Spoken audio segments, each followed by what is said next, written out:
Welcome to the Origin Canine podcast, where we speak to authentic and inspiring voices from the working canine world. Listen to this episode, subscribe to the podcast, follow us on social media, and go to origincanine.com. Enjoy the show. Welcome to the Origin Canine podcast again, dudes and dudettes. Today got a mate of mine, Pete Waring. Pete was in 2nd Commando Regiment, Australian Army, bunch of deployments, SOTG, left, gone into the business coaching world, has owned and operated businesses himself, and now runs his own business advising business, Cardinal Advisors. And your first potty too. Yes. Hello. Thank you. As you know, I was or am pretty, hesitant about coming on.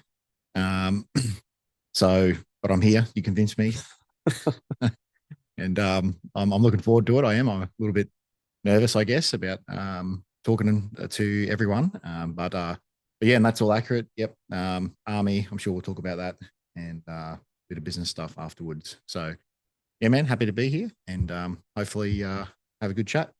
We will, Pete. That we will. Because you've listened to a couple of my episodes, right? Like I forwarded you a couple, and you kind of know the flow. So like I want to go through your childhood because I obviously know a lot about you, but like hit up when you were a kid, and the reason I ask about it is because I like to know context wise who you are and how you got to the places that we get to, especially like high performers, SF kind of guys, the like our ilk kind of dudes. Yeah. So mate, hit me with it, bro. So Brisbane born and bred. So Queensland, Brisbane born and bred. I was born 1984, so I'm 40 now, 84 model. And I grew up in a suburb called Geebung, the Bung. Anyone out there who knows bungers. Knows the Bung. Do you know Pete? So it's just a little suburb in northern Brisbane, just near Chermside Shopping Centre. That's probably the orientation that everyone would know who knows, particularly North Brisbane. But yeah, very, very close to Chermside Shopping Centre. And yeah, grew up there. 2 sisters, one older, one younger. Mum and dad. Mum was essentially, once we were all on the planet, stay-at-home mum, and dad worked in the automotive industry for his whole life, literally start to finish. Loves cars, particularly European cars. So he's a nut for like Peugeots, Citroens, Renaults, that type of thing. And he worked in that industry as a spare parts interpreter pretty much his entire life. Start to finish. Yep. So yeah, that was where I was born. Went to, I guess, normal private primary school, St. Kevin's, also in Geebung, during the 90s, which was, probably a pretty good time to, used to walk to school, all that type of stuff. And, it was pretty good. We walked, it was probably lived about 1 kilometre from the school. So that was a great school, St. Kevin's. And then I went to Padua College, which is in Kedron, another private high school. And did their high school there, graduated 2002. Had a great time at high school. I remember I got like lots of fond memories of high school, of school in general. Like you actually do, or you're being sarcastic? Oh yeah, I in hindsight, particularly in hindsight, I enjoyed school. High school was great. I'm like a physically kind of large, individual, so I didn't have any real problems at high school. It was a pretty, I guess, like there was some, not segregation, but there was definitely all the groups. There was the music guys and the jocks and the footy dudes and the weirdos and all that type of stuff. That was all there. Yeah. But it was also quite I think, from my perspective anyway, there was a lot of friendship and camaraderie in that particular school. They encouraged that anyway, I felt like. So still, my best mates with, there's like a group of 5 of us guys who all went to Padua. We're all still mates. We'll still hang out now. And so, that's super cool. But yeah, I got positive memories of high school. I did okay at high school. I wasn't a poor performer. I probably didn't live up to the potential that I had, is probably what I'd say. I wasn't overly rebellious or anything, but I certainly got in trouble from time to time. Yeah. But I think generally speaking, I was a reasonable student.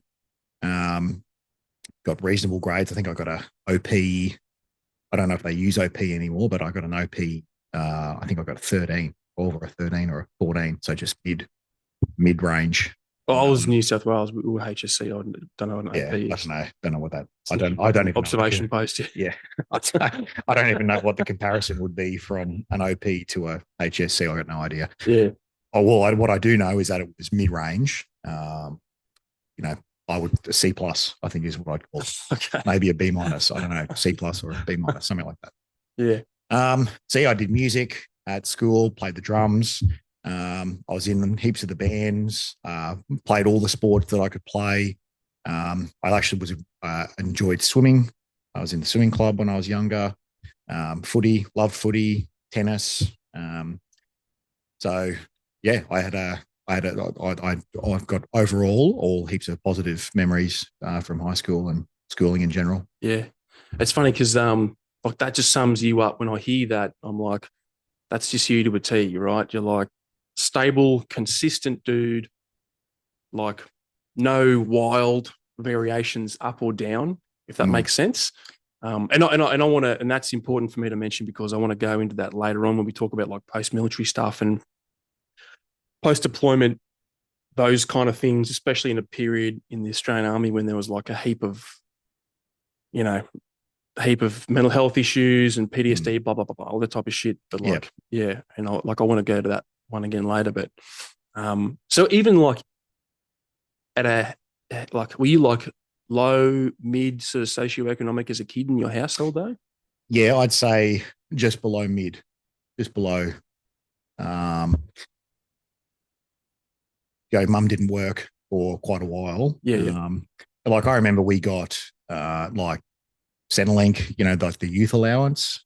I don't know if you remember. I don't know if you would know about that, but there was youth allowance, which we used to get. So there were some Centrelink benefits that we got, but like, Dad just worked, and that, and he did that, in best possible way now that I'm an adult kid and I look back on it from that perspective, he just was like a rock, went to work. I think he still says now, I think he's had like 2 sick days in his entire life. It's something ridiculous, right?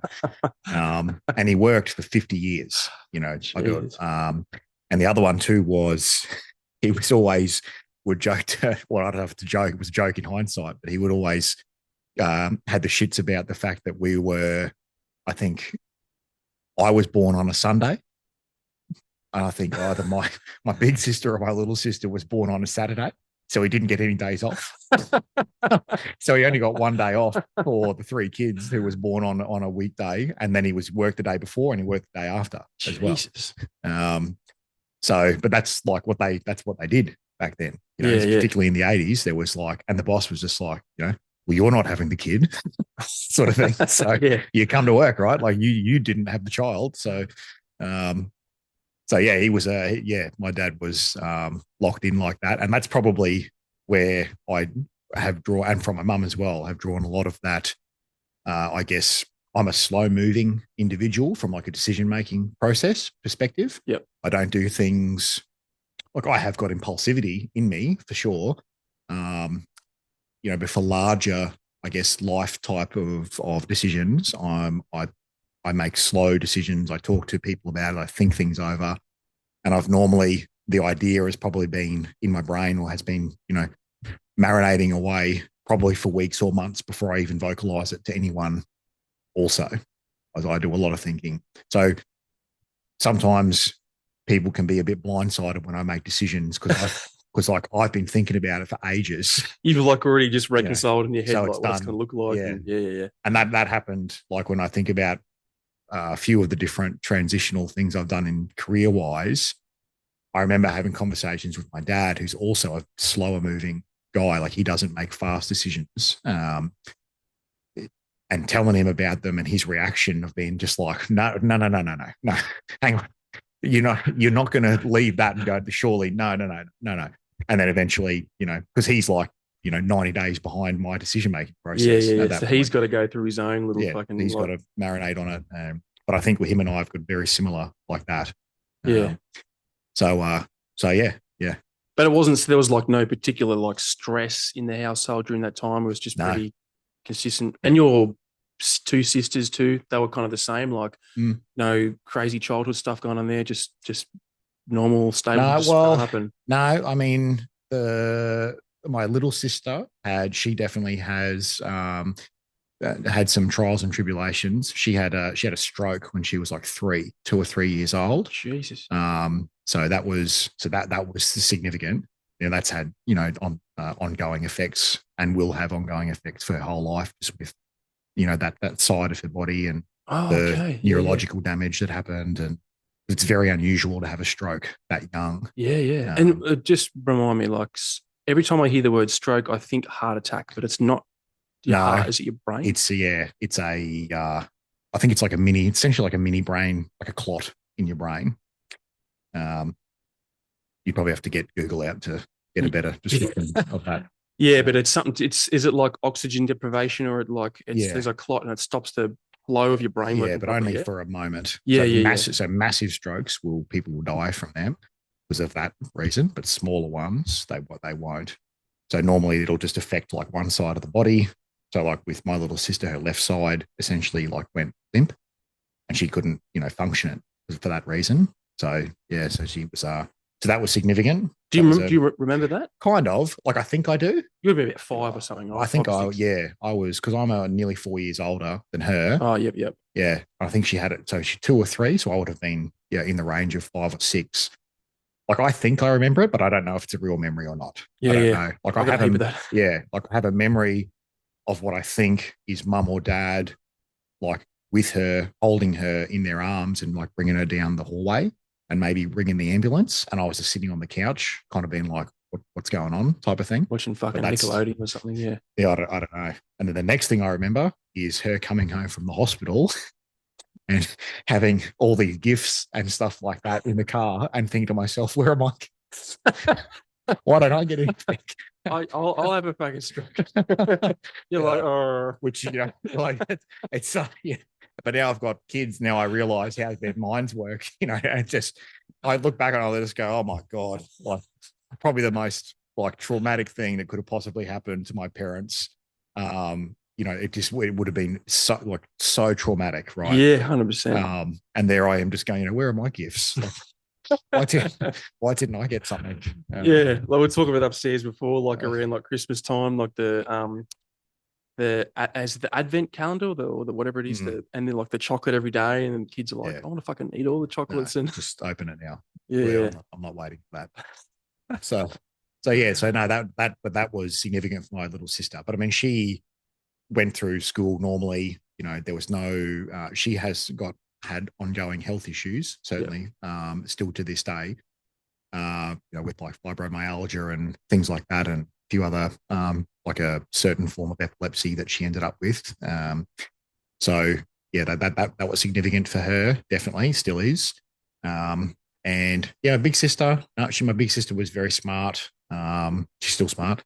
Was like more of a studious. She had a rebellious phase as well. Wore Doc Martens and listened to like Regurgitator and Beck and all these sort of alternative, back when Triple J actually did, alternative music. I remember that, when they were actually good. Like even like early 2000s, they were still pretty good. Yeah. This is like in my opinion, we always reflect positively on our own childhoods, whatever. But I feel like there was a real like window of time where Triple J really did what Triple J said they were going to do, and then eventually it stopped. It wasn't like that anymore. But yeah, the hottest 100s back then, there was a year I think when Tool won or was in like number 1, 2, or 3 with Stinkfist, that song, and and that's not even like, that's just a nothing song for them as well, right? It wasn't back then. That was like one of their lead offs from that album. but yeah, that was my big sister. She was very, but I think she got an OP2, I think from memory, which is very, very good. Like one's the best. And she's done a double degree and is in finance, she's a chartered accountant. So, so yeah, that was the household, and they went to the school Mount Alvernia, which is just over the road from Padua. So like brother and sister schools. So they went there. We all went to St. Kevin's co-ed primary school. Yep. And yeah, Jessie went off to uni. That's my big sister. She did a year in Paris after high school in France, like a gap year sort of thing.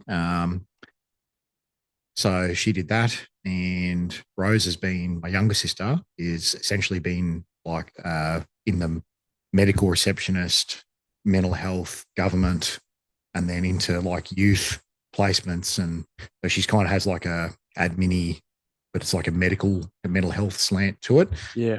She's done that for like ever, and she's still doing it now. Yeah. So yeah, she's done that for a long time. Yeah, that is interesting about like you're talking about the sort of stability of your childhood and whatnot.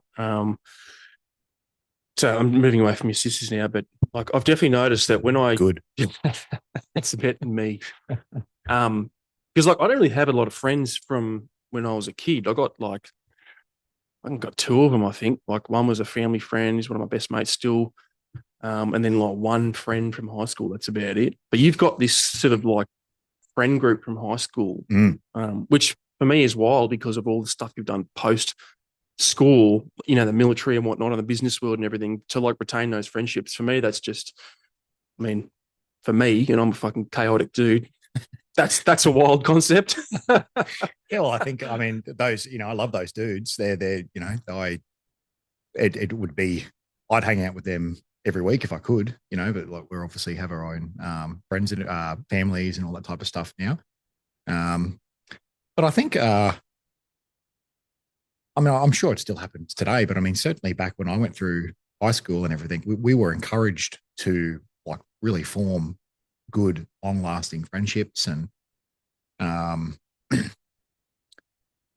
I don't know. I think I haven't really thought about it, I guess, because it's just in my life, in a sense. But yeah, I mean, the boys that I'm referring to now, those guys, they're all, you know, professionals in their own right.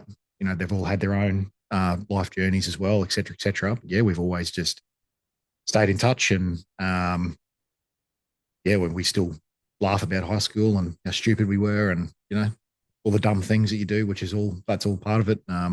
Which are probably not dumb. They're just at the time, it's the smartest thing that you can think of. Yeah, what's that saying from all your worst decisions just started as good ideas? Oh yeah, all my bad ideas started out as good ideas. Yeah, that's fine. Yeah.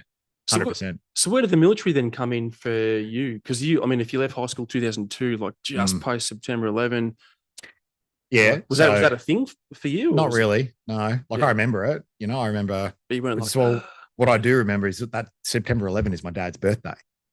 Right. So he always now it's just like, you know, they stole my thunder. Stole my birthday type of thing. But yeah, it's my dad's birthday, September 11 as well, which is interesting. But no, I was in grade 11 when that happened. So 15 or 16.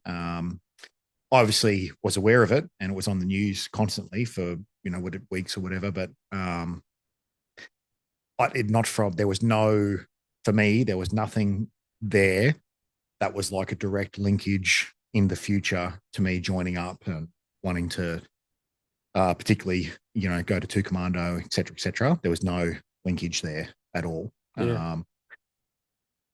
Outside of the fact that that event was the catalyst for obviously a lot of war fighting happened after that. That's about it. Yeah. Okay. Yeah. So what was the inception of the military idea for you then, particularly the SF thing? Yeah. Well, I went to uni for a year and 2 days, right? Which I hated uni. I hated it. I can't stress enough how much of a bad time I had in that year of uni. And that was all for me. It's just my mindset about being there. Yeah. I think after high school, I didn't know what I wanted to do. I I did not have a clear pathway, not in a bad way either. I just didn't know. I wasn't particularly worried about it, I might add. And I just, I was, I got really sick after high school. I got glandular fever. I was working in a service station. It's called Vital Gas. I don't think it exists anymore. But there was one at Kedron. There was one in the Fortitude Valley, just over the road from the old GPO nightclub, if you remember that one, on Ann Street. And there was another one in South Brisbane somewhere. And I worked between the Kedron one and the Fortitude Valley one. And as she got older, because I started there when I think I was 16 or something like that, where you do day shifts and then, but they're 24-hour servos. So once you get older, they would then put you on the night shifts. So I was doing a lot of night shift work, particularly in the Fortitude Valley. Jesus. Yeah. Yeah, good times. Mate, really. Super polite, customer base. Like, well, for the most part, they were like, I never got in any problems, had no problems there. And I used to get hit on by a lot of gay guys coming down from the beat to get like a pie or whatever. So they, because I was, what was I, 18, 19 at that stage. Obviously extremely good looking. But yeah, I remember putting out the gay vibe. I distinctly remember getting hit on by a bunch of guys during those shifts, and then just drunk people. But like, I don't know about you, but whenever people have made that, they're at the part of the night where they're at the servo and they're getting a pie or a like whatever it is they're getting, they're normally like the night's kind of winding down, and they're generally in pretty good spirits. You know what I mean? Like they come in and they're like, "Oh man, I'm going home, but I just want a pie, for the ride home." And I'll be like, you just be like, "Oh, cool, man. How's your night? Oh, so awesome," or whatever it was. And, but yeah, I remember a few cool things from that time. Like there was heaps of police activity during that, like around then, during that time. There was heaps of ladies of the night, who would roam around then, druggies, I reckon I saw probably 4 or 5 foot chases where I'd be standing in the servo and then a dude with like no shoes, no shirt, and with like a plastic bag would just come flying around the corner, rocket through the servo. And then about, 20 seconds later, 2 coppers come past and, off they go, keep going. That happened a bunch of times. And they'd always like look over and see me working there and give you a little smile or something. Fast. So that was, that was interesting. Again, I don't know if this is a real memory or not, but I think I was working the night there, 2 nights in particular. I think Paris Hilton came to Australia, and she went to the GPO nightclub, and that was directly over the road, and it was just bedlam. There was just people everywhere. And then there was another night where there was US Marines in town, and they went into that nightclub. And I think from memory, I might be bodging this up. This is probably 2003, I believe, 2002, 3, 4, somewhere in there. And they got in a huge fight with all the bouncers. Sounds totally accurate. Yeah. And essentially like took over the club.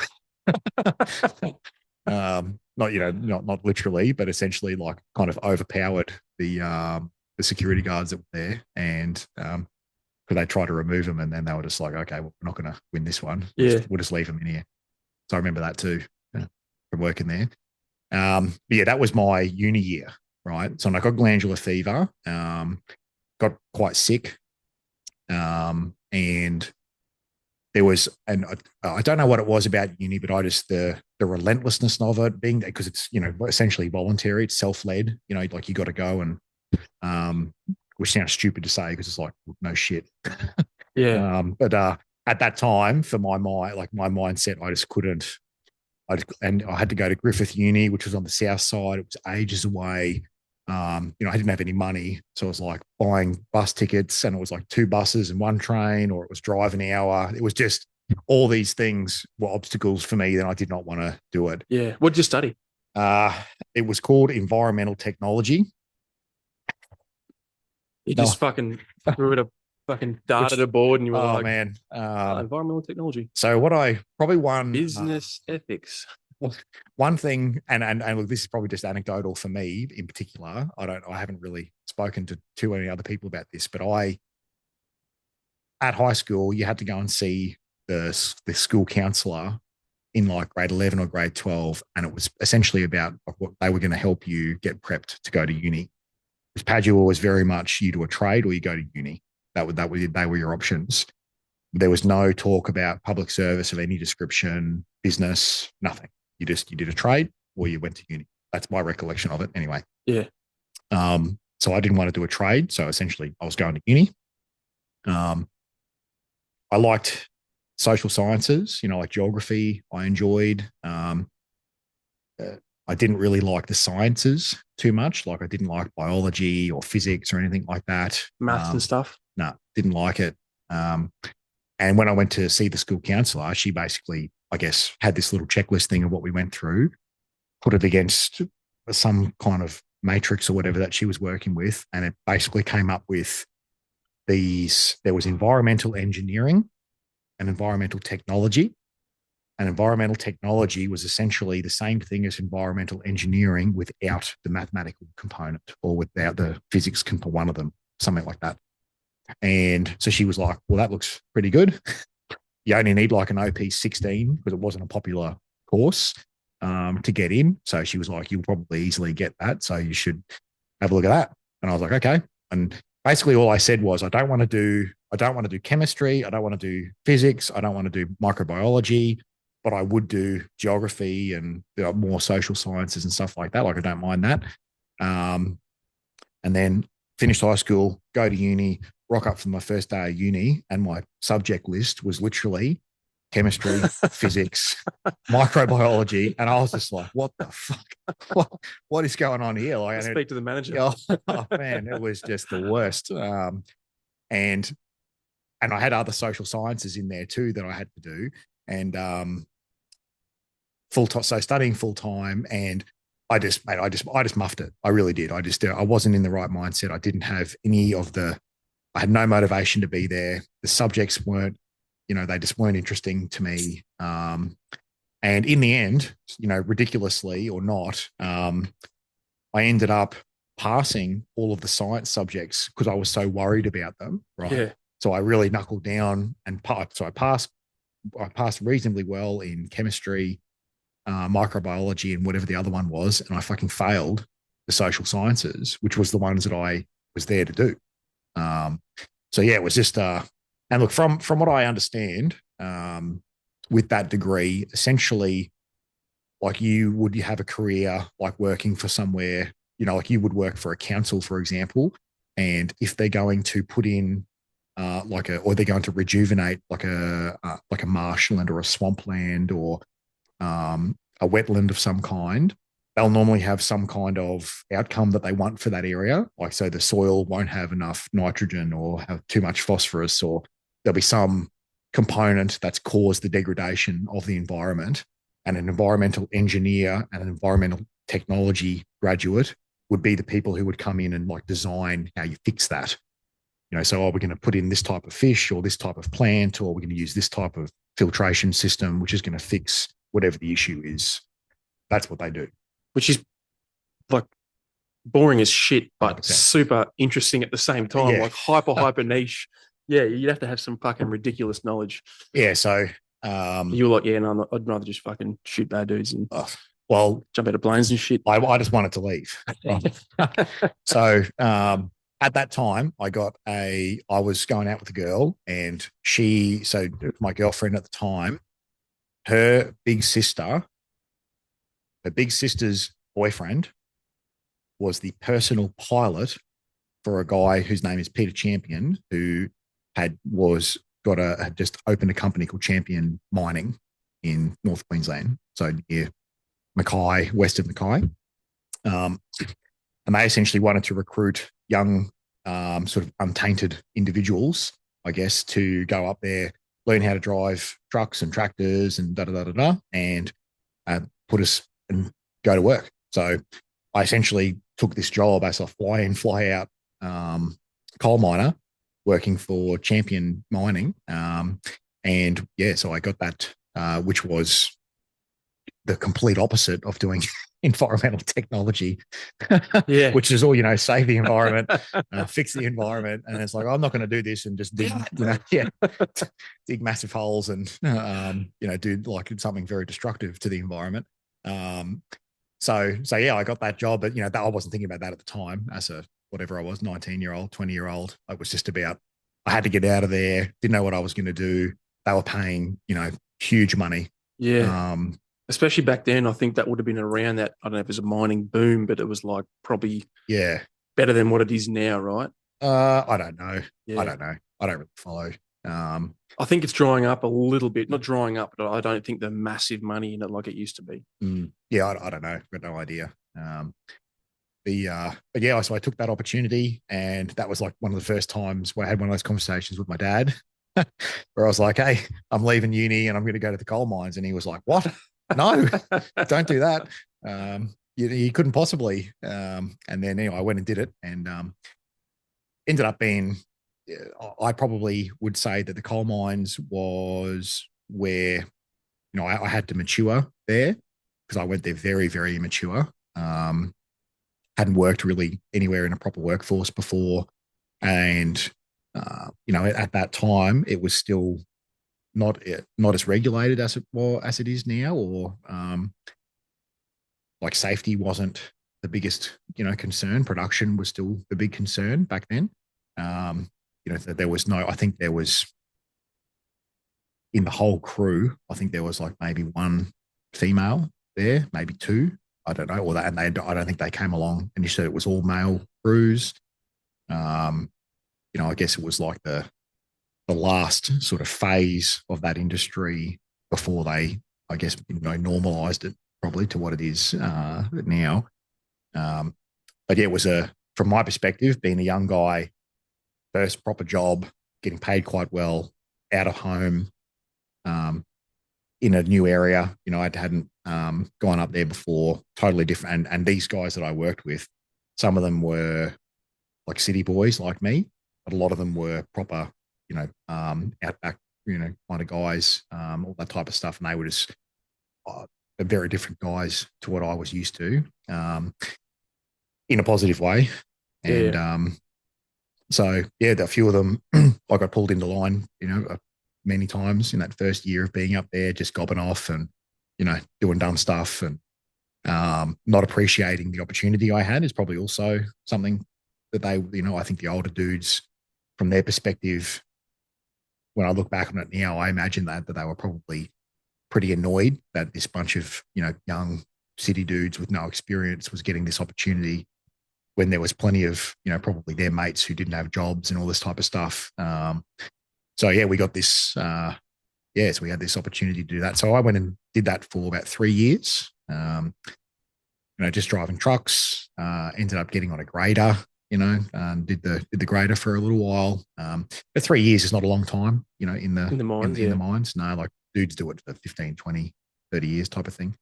And look, I'm still mates, like at my 40th the other day there, when we were there was a guy, there was that chopper who was there. He's the guy who I literally started working with at the coal mines back then.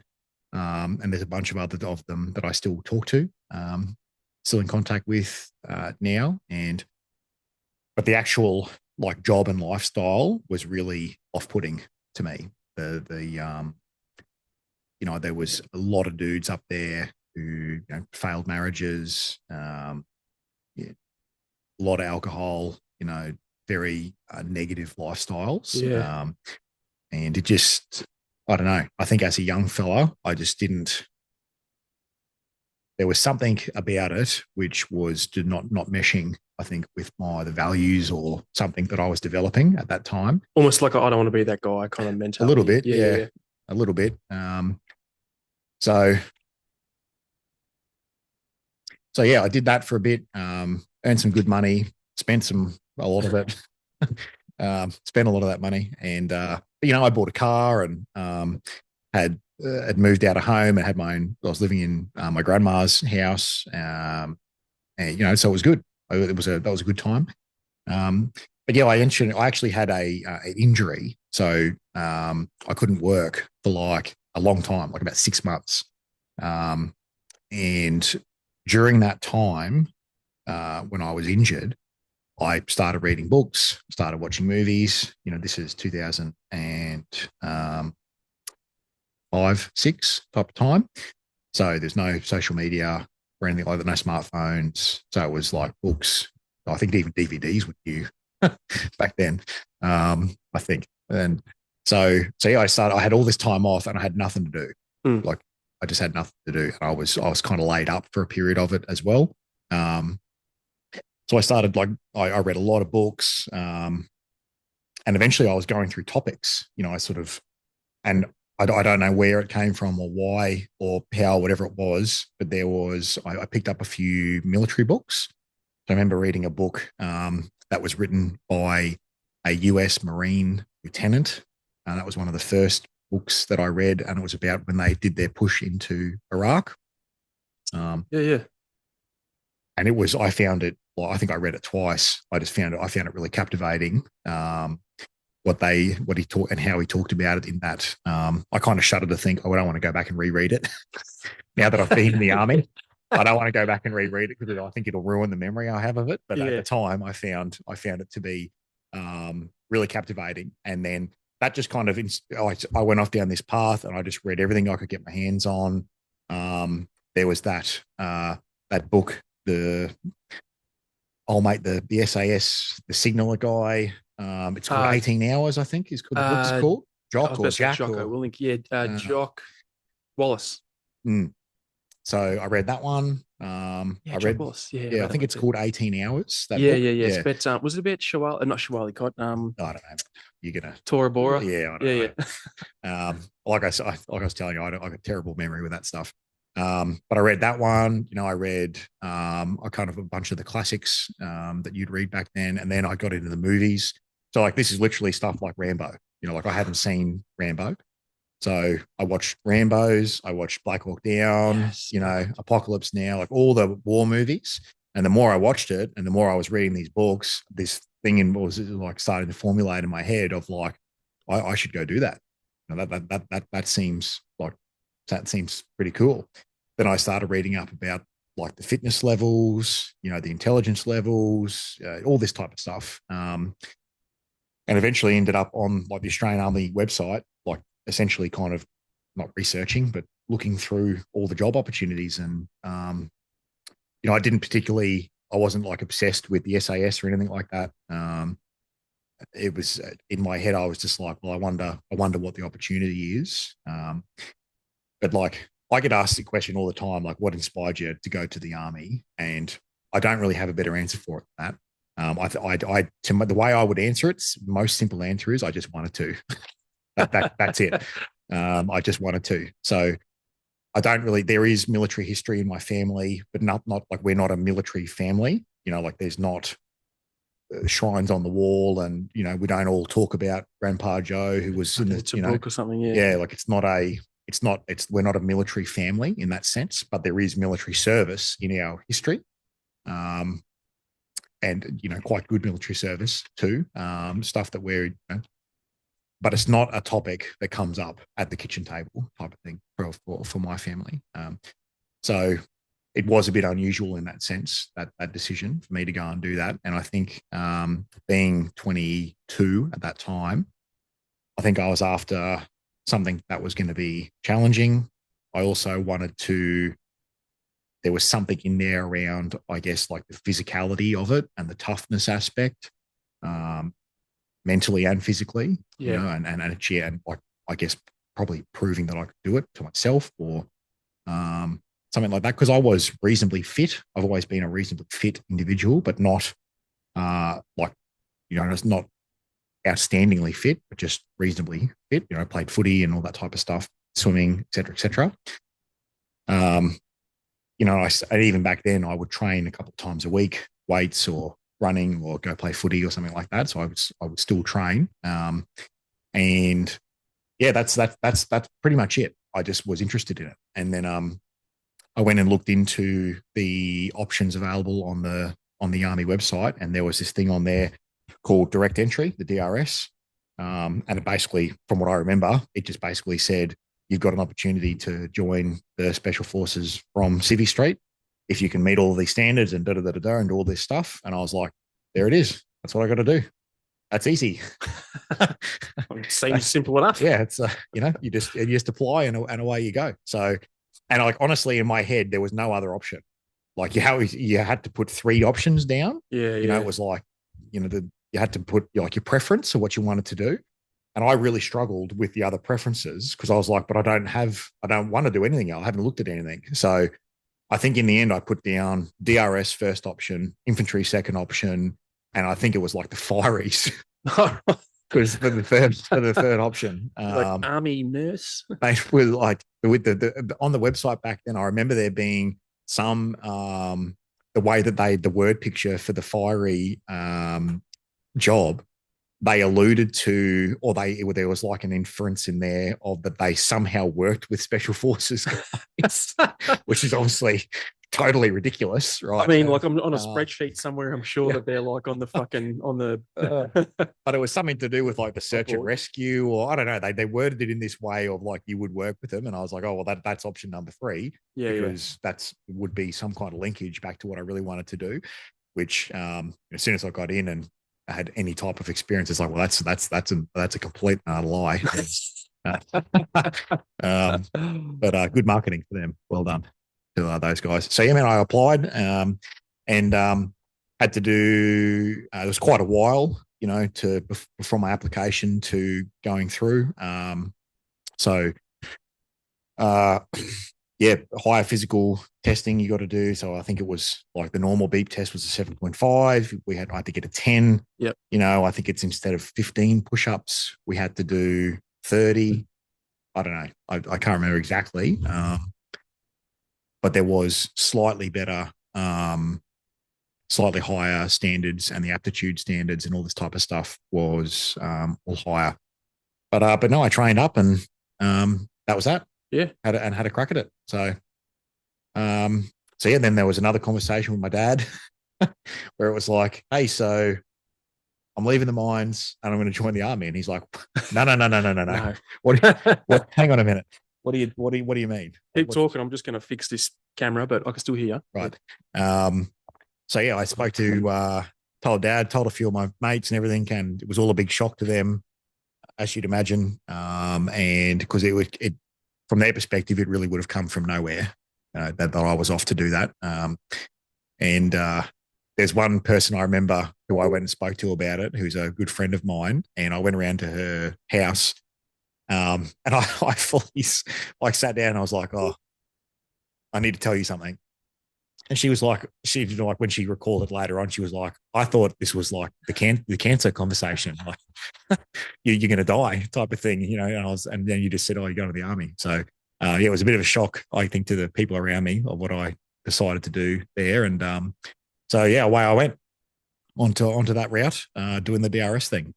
Sweet. So then obviously you get in the fucking pipe, because it's a massive pipeline, and I know there's like huge. It's like I heard this stat somewhere years ago. It's like a 7% pass rate for DRS. Oh, it's a lottery, man. Like, yeah, far out. Imagine injuries, and imagine trying to do the screening at that end. Like, there's so much water that goes under the bridge from being a civvy to getting a beret. Like, when you think about the myriad courses, and issues, and pressures, and the time it takes to do it, it's an absolute lottery. So I think from memory, so my DRS class, we were quite successful from a statistical perspective. I think we started with like 28, 30 guys, like it was a platoon.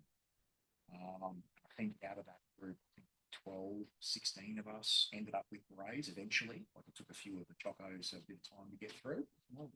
So we were quite successful. But then the following year, I think they did a double intake, and they did like 60, but only like 3, 5 of them ended up. So yeah, so it's like, who knows what the maths are on it? Because they would have seen your one, someone somewhere would have been like, this one was successful. Yeah, we've got the formula right. Let's double it up, and like that. Fuck. Yeah, but I think there was DRSs for me where they had like one get through, stuff like that. I don't probably get that wrong, but like, you know, interestingly with the DRS, like there's no like DRS club. Do you know what I mean? Like we don't all talk to each other and all this type of stuff. Like, yeah, like you kind of know some, like a Pat Stewart or something with a DRS guy, for example, but you're not like fucking DRS. Well, I mean, I only know that because he talked about it. Yeah. Like most people, you wouldn't know about it unless actually mention it. It's not something like, why would you bring it up, type thing. So yeah, and it is like I'm quite proud of it in hindsight, you know, that I did it, achieved it, through it. So, you know, it took a long time. It was, you know, it was really fucking hard. I had to do selection pretty much twice to get through. We'll talk about. And you know, the selections at that time were like 5 weeks, you know, out in the bush, that hard slots.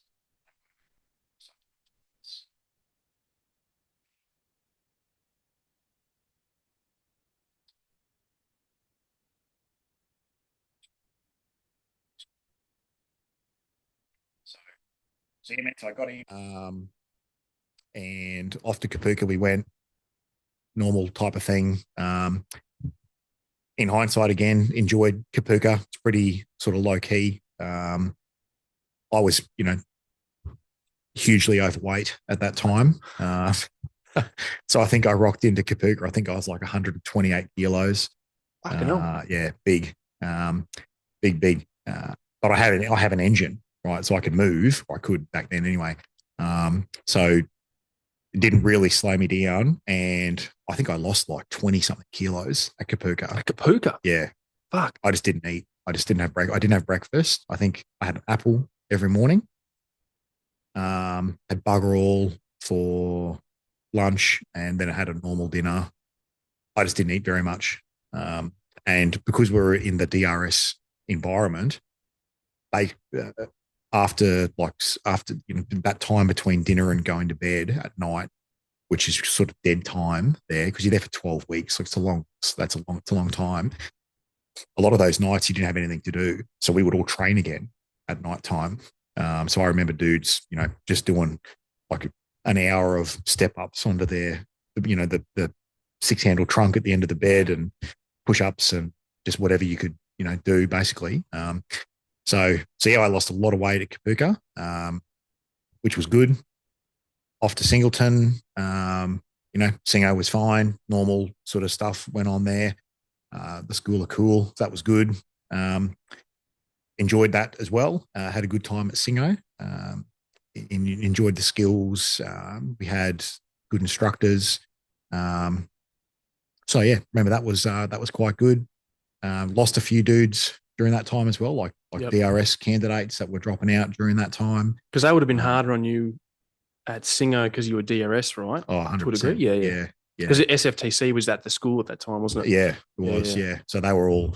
So I remember when I rocked up at Singo, we got there late at night, and the platoon sergeant was there, and he was just into us straight away. I mean, which they always are. Was he a commando or no? Okay. No, just the normal, because it was normal IET training. Yeah. We were just all DRS as a platoon in there together. I mean, they didn't do anything outside of the normal program to us because it's still training command in the army. They still follow their parameters, but where they could, you know, it was they took their skin, which is good, I think. And we all wanted that too, I might add. Like we were there for the fucking army. We didn't want to have it taken easy on us or anything like that. So the next day, I remember this is like a personal one for me because even though I'd lost a bit of weight, I was still a big guy. And I got nominated to, you know, I think they nominated 2 IC or whatever for your section. So the next day I run out, you know, to 2 ICs and I run out there and we're all standing along. And I think the platoon sergeant was going through, who are you? And I'm like, oh, you know, private wearing. And he goes to me, are you TRS? And I said, you know, I'm like, yes. He was a corporal in actual fact, acting platoon sergeant. I'm like, yes, corporal. And he goes, oh yeah, you're too fucking fat. You won't make it. And I was like, yes, corporal. Okay. Try. Yeah. I was just like, okay, whatever, man. And so it's funny, years later, I ran into him. And I was at that time, I deployed, come back, and we were down at Duntroon doing a navigation exercise or something like that. And he was there at Duntroon as a warrant officer, still doing training command stuff. Was he a good dude? Was this like he had like ill will towards you, or was it just no. like, fuck, remember that thing you said? No, he didn't know. I don't think he had ill will towards me. So you weren't like, well, you can't. Guess what? Yeah, no. He was. Look, I don't have any negative. Like, I think he just did the role that he was supposed to do. And I love at the time. I loved all that. I was like, fuck yeah, give it to me, bring it on. I thought it just was, and I didn't stand there and go, I'm now going to prove to you. Like, I didn't do the Michael Jordan, and I took that personally. I didn't do that. But it was all just like you're sort of adding on to my motivation to get through. So yeah, I ran into him years later, walking along with my beret, and he's there doing this thing, and I could just see this look in his face of just like, oh fuck. And that's that dude that I said he wasn't going to make it, and he definitely did. And here I am still doing training stuff or whatever. So that was and I just said, "G'day, how you going?" And in classic SF fashion, I didn't acknowledge his rank at all, and called him mate. Hey, bro. Stuff. Yeah. There you go, mate. And you just see his eye twitching of just like, oh, I'm a sir, but okay, I'm not gonna call you out on that one because it wouldn't be cool. But So yeah, that was pretty funny. But yeah, I enjoyed Singo as well, from the point of what you get out of it. Yeah. The skills, and that it's a hugely 100% necessary thing that anyone, in my opinion, if you want to go do combat arms in the Aussie Army, it's non-negotiable. You have to go do that. So yeah, did that, and then we marched out of there, and then you march straight over to SFTC, get marched in there. And you go into what they called back then the AIT, which was Advanced Infantry Training, which is really not advanced at all, but it was just like continuation. It's more of the same shit, but you just get smashed more. 100%. You just get more physical training, but we learnt, it was really good. It was awesome.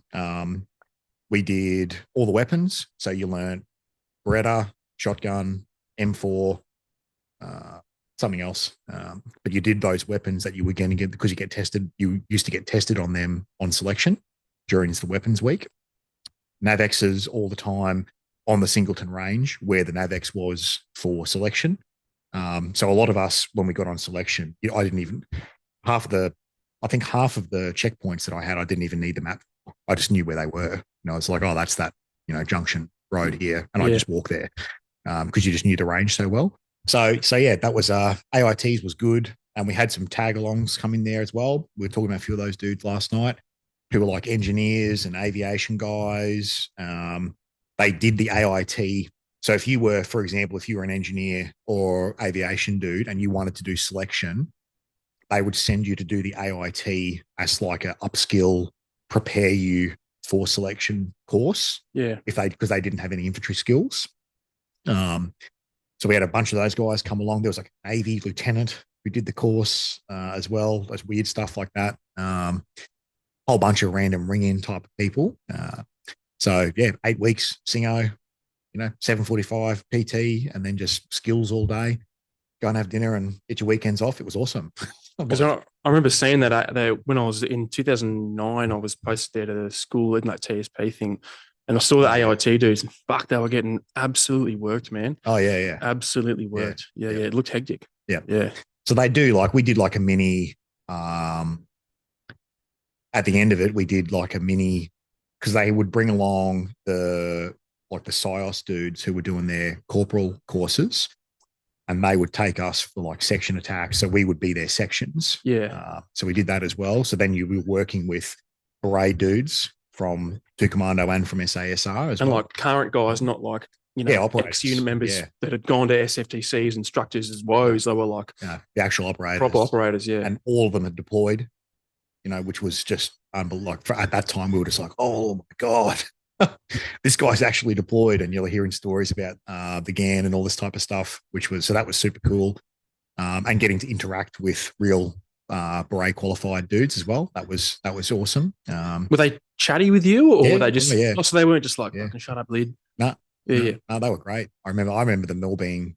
I'm sure they weren't having a great time, then if I look back when I was a Lance Jack and doing all that stuff, like I'm sure they weren't having a great time. Yeah.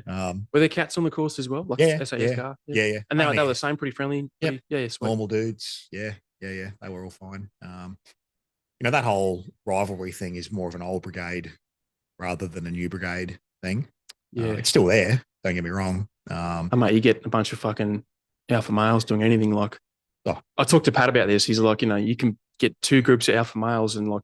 Could be about fucking trying your shoes. Mate, any metric between them, you're just like, we're the fucking better shooters. Yeah. To like, we fucking wear better hats. You're like, 100%. Like whatever, mate. I always enjoyed the conversations with dudes when I had my beret. So this happened when I did my tracking course. I was up at Tully, and there was young battalion guys there, 8, 9, 2, 3, 4, all those the battalion guys are there, right? There was me and another 2 commando guy, 2 SASR guys doing the course as well.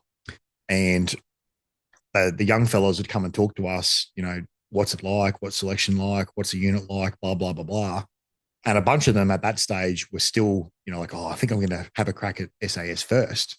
And if I don't get in, I'll just do the commandos. It was that real old school, like they're number 1, commandos number 2, then it's infantry, then it's fucking artillery or whatever. Yeah. And I'd say things to them I'm like, dude, that. I was like, firstly, why would you say that to me? A commando. Like, so you're literally saying you're my, you're my backup plan, right? Yeah.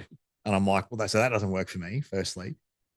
Secondly, I don't understand where this whole belief is that like the SAS selection is somehow harder than any other, like any selection, right?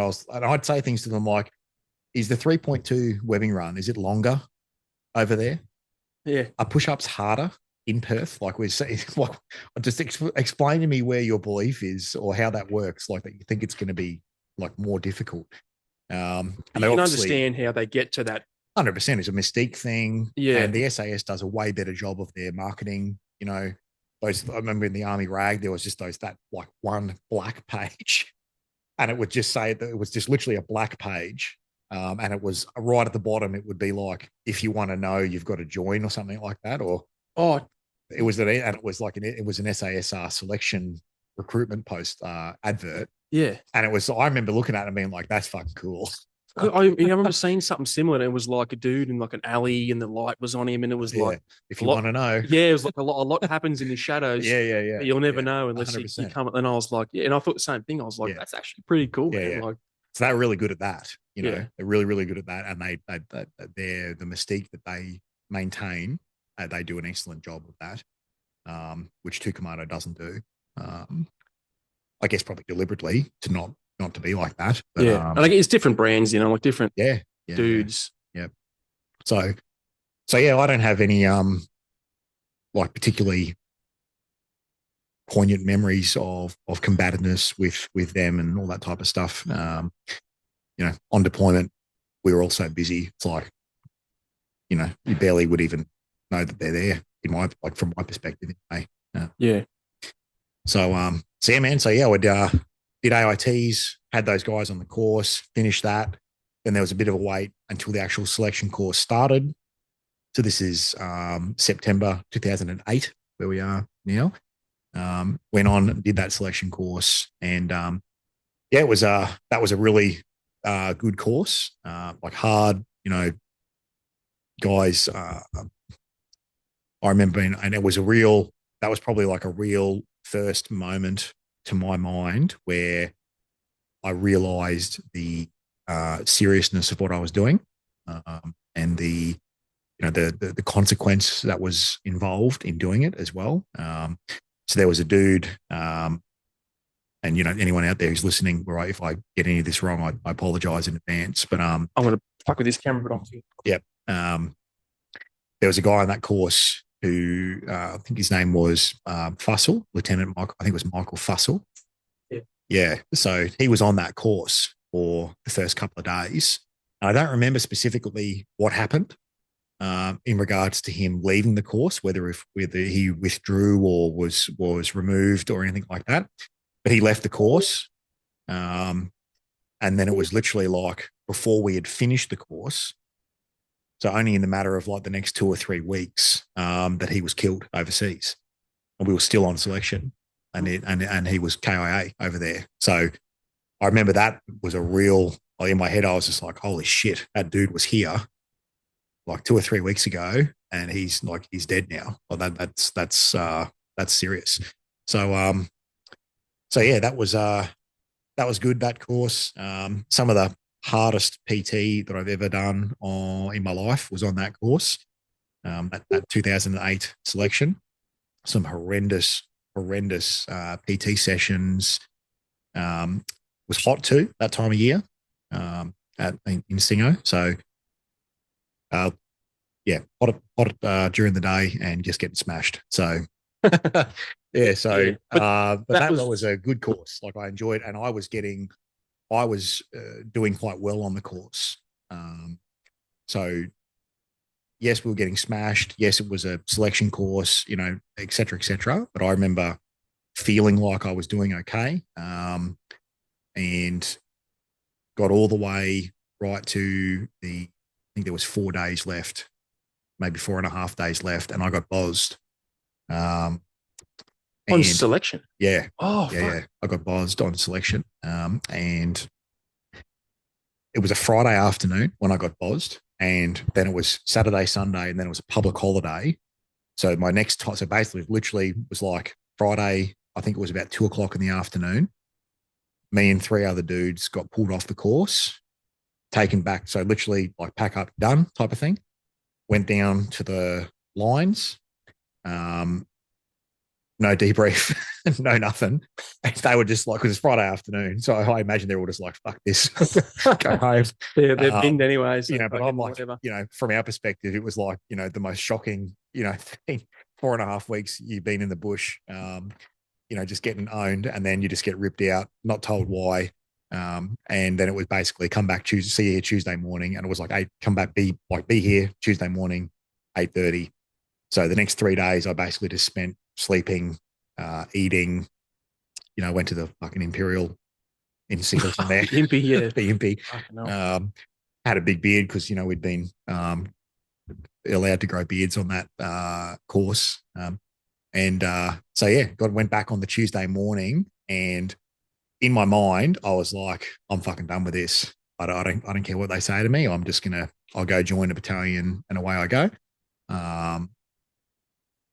Having 3 days to just mull it over with no information. Yeah. I just concocted all these stories in my head about what happened. And anyway, when I get in there, I was talking to the OC, and he literally, first thing he says to me is, there's been a mistake and we shouldn't have buzzed you. And I was just like, what the? I was like, no, come on now. And so I think immediately I was like, put me back in. Like, let's go. Put me back in. And he's like, you've missed too much in the last 3 days. Like, we can't just put you back on. And anyway, so in the end, he ended up saying essentially there was an assessment. I'd failed an assessment. And when you fail an assessment on that course, you get a retraining, reassessment, go again. And I didn't, for whatever reason, this is a long story. I'm not going to bother telling you this story, but basically I had done the retraining and I had done the reassessment, but they didn't actually administratively tick the reassessment thing. So when they went through their little spreadsheet and there's all those gates that you have to meet, I had a little red mark on that gate, and it's like, okay, well, he's done, paused. And that's all there was to it. So it was like a clerical error, essentially. Fucking hell. That pulled me off that course. So it's just politics. Well, it's not even politics, it's just a mistake. Like, it was just a mistake. Yeah. So those guys come back from selection. Fucking yeah. Oh, yeah. They said I would have made it, but because my needs, yeah. I think it was a spreadsheet error. So that was really disheartening. 100%. Yeah, that was a big blow. That was, like, to have worked that hard, got that far, be doing well on the course. For all intents and purposes, I was on, like, in my head, I was like, I'm on my way here. I know I've got a long way to go, but I'm doing it, type of thing. So yeah, that was a big blow. I will say, in hindsight, obviously things worked out well, and I'm really pleased with how my career ended up. But yeah, from there, they looked after me quite well. The Frank Carey was the acting RSM back then. Anyone who knows that land knows who that is. He was a terrifying individual back then. Is he in or out? Do I need to blank that out? No idea. Be honest. I feel like he might be out because I think I've seen him on LinkedIn or something. Yeah, I don't know. I don't know. I'm sorry. It's not like it's his real name anyway. So. He listens to this podcast or any podcast. So he looked after me really well. Like they wanted to send me to 3 RAR at that stage. You wouldn't have made it. Wouldn't have wanted to. Good. So they wanted to send me to 3 RAR with the whole purpose was that I'd get para knocked out of the way before coming back to do selection again. And he said to me, why would you bother doing that? You're just opening yourself up to injury. You might as well just go to a normal battalion, come back, do selection again, and just do para on the Rio with everyone else. Like, why bother getting it? And I was like, okay, solid. And in hindsight, really good idea. Yeah, because he'd be out of command. The whole fucking rehab will be somewhere else, etc., etc. Yeah. So he sent me. He said, "You're from Brizzy. I'm going to send you back to Brizzy." So I went to 8-9 RAR, and I was there for about 4 months. And it basically was just a holding pattern, waiting for the next selection to come along. And again, I was very, very fortunate. 8-9 had only just been raised at that time, like re-raised then. So there was bugger all people there. I marched in. The platoon commander that I got was very pro SF. So as soon as I walked in, he was like, your DRS, you want to go back to selection again? And I was like, 100%. He's like, when's the course? May next year. And he's like, great, I'll just leave you alone. You just train. He goes, rock up here, parade, and then just train. I was like, great. And that's literally all I did for the next 4 months. So it was fucking awesome. Really, really good. Didn't have to live on base. They let me live in my own place, which was in Wavell Heights, which is just near Enoggera. Just near your place as well, right? Yeah. So it was awesome. I rode my bike to the base, had about a half an hour where I stretched, did PT with the platoon, left, went and got breakfast, came back, did more PT, had lunch, rode home, had a break, and then did more PT. So I was just doing PT all fucking day, basically. Were you doing like the battalion stuff, like smack and piss all weekend? No, you were pretty clean. I would go. I was going out. Yeah. I was going out, but I wasn't doing. You weren't getting blackout and then rocking up Monday like. No. But I definitely hit it hard. Definitely. Yeah, like you took part in the activities. Yeah, 100. Yeah. So no, that was good. It was a really good time. I was young, fit, in the army. Like, life's good, man. Wasn't paying any rent. All your money. Like, you get paid fuck all, but you're not buying anything. Yeah. So, I wasn't anyway, apart from drinks and fuel for the car and all that type of stuff. So, no, it was really, really good. I really enjoyed that. And I kind of reset myself and then reapplied for selection, blah, blah, blah, blah, and went back in May 2009 and did selection again. Fucking hell. Yeah. And I'll tell you, for free. I need to tell you. The first 2 or 3 days of that course was the hardest. To like just being back there again, the exact same things happening, the exact same mistakes, the exact same type of people doing the dumb shit that they'd done on the last one. I found it really difficult mentally to be there. Yeah. And like every time it was like, we did the load check, like the load list check. And, some dude had something he wasn't supposed to have. And then we're all got black socks and grey socks. Yeah. In my head, I'm just like, come on, seriously, just follow the fucking load list. Fill your water bottle to the top, bro. Yeah. Just do what he says. Yeah. And because I'd done selection before, and that started to get around the course, guys would come up and ask me stuff. But also because I was overweight and young and pretty fucking looked pretty uncommando-ish, I'd probably say at that stage. None of them took me very seriously. So there was one dude who's another 3 RAR guy who was on that course, and he always laughs about how before the NAVEX he comes over to me, we're on the same MOG getting driven out to our start points, and in the MOG I was saying to all the guys, I was like, this next 72 hours is the last opportunity that you will have to get good sleep, be by yourself, get all your, Zen, focus in, blah, blah, blah, blah, eat all your food. This is the last opportunity. Once we get back from this, they fucking own us, and we will get smashed for weeks. And obviously, when you get briefed to go out there, they're like, you will walk from 4 a.m. to 10 p.m. every night and you won't stop and blah, blah. But in reality, there's no one out there like checking. Yeah, right? you self-manage How this. would they possibly do that, right? Might check that you're not walking the roads, but that's about it. Yeah. It's 150 dudes out in the bush walking around, and there's like probably 20 or 30 staff, right? Like it's not possible for them to check, right?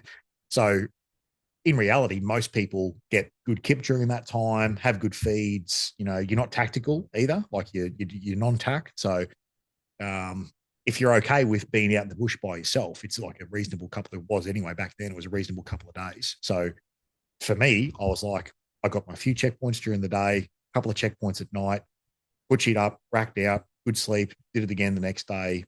I knew where all the toilets and everything were that are out on the range. So I'd stop off and shower, have little bird showers and redo all my kit and get out of the mud. It was raining a lot during that time of year. So fucking May in Singo. It rained. I think it rained. Yeah. So I think it rained on that course. It was a 42-day course. And I think it rained 39 of those days. Like it was freezing. Yeah. So that was the most punishing aspect of that course. Oh, 100%. Was the weather. Yeah. Yeah. Physically. And just pure misery as well. Just the discomfort of the, It's funny you mentioned Pat Stewart. Pat Stewart was on that course as a DS. I remember him being there.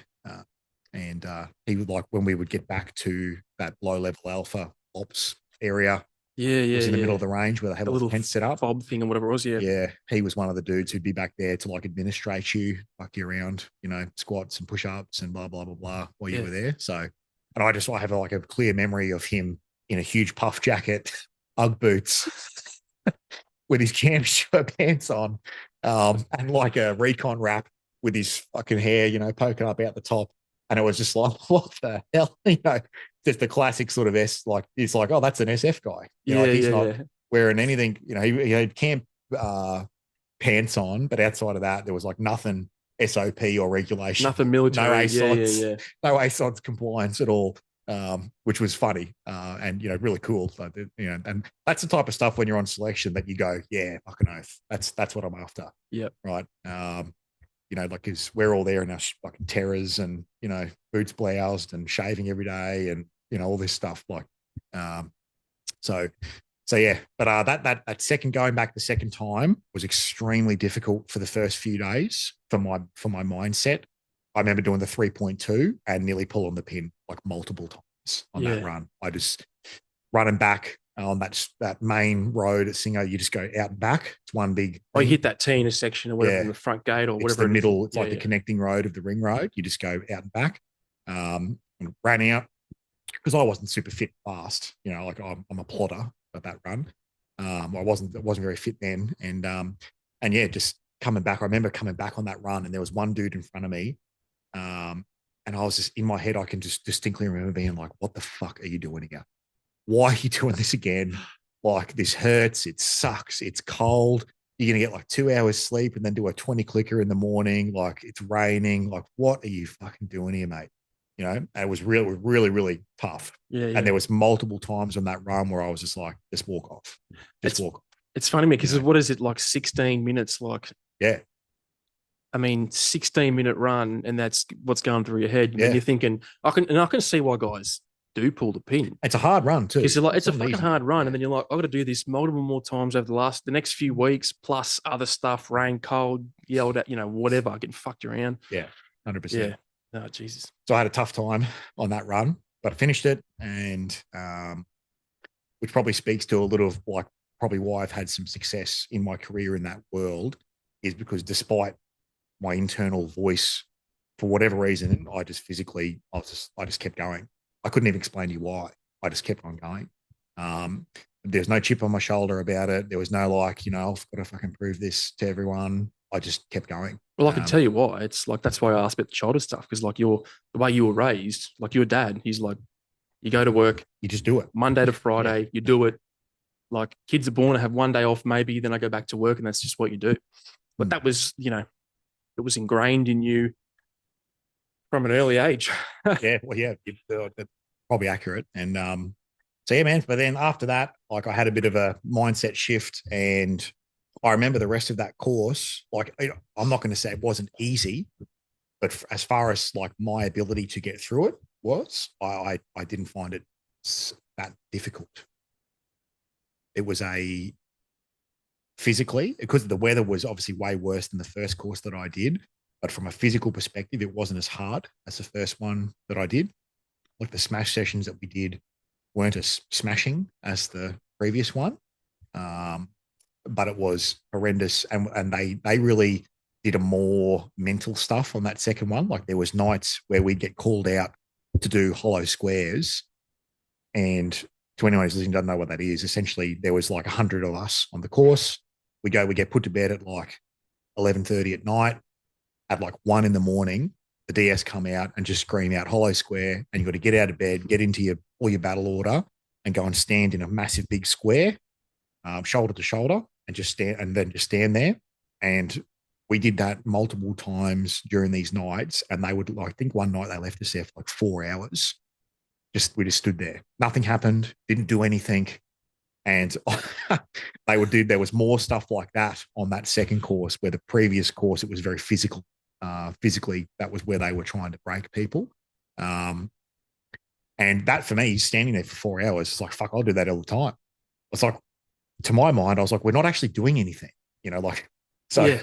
just stand here. But like there were dudes there. I remember a dude who wigged out on a hollow square, and he literally was saying things like, this is not what I signed up for. This is bullshit. I can't just stand here. And the dudes next to him were just like, shut the fuck up. Shut up. Just stand there. Like, what do you mean? Your career won't be like this. Like a poker and be like, nah. Yeah, it's like, just 3 months, it's right. Yeah. So, and he just and dudes would just literally throw the towel in based off of that stuff.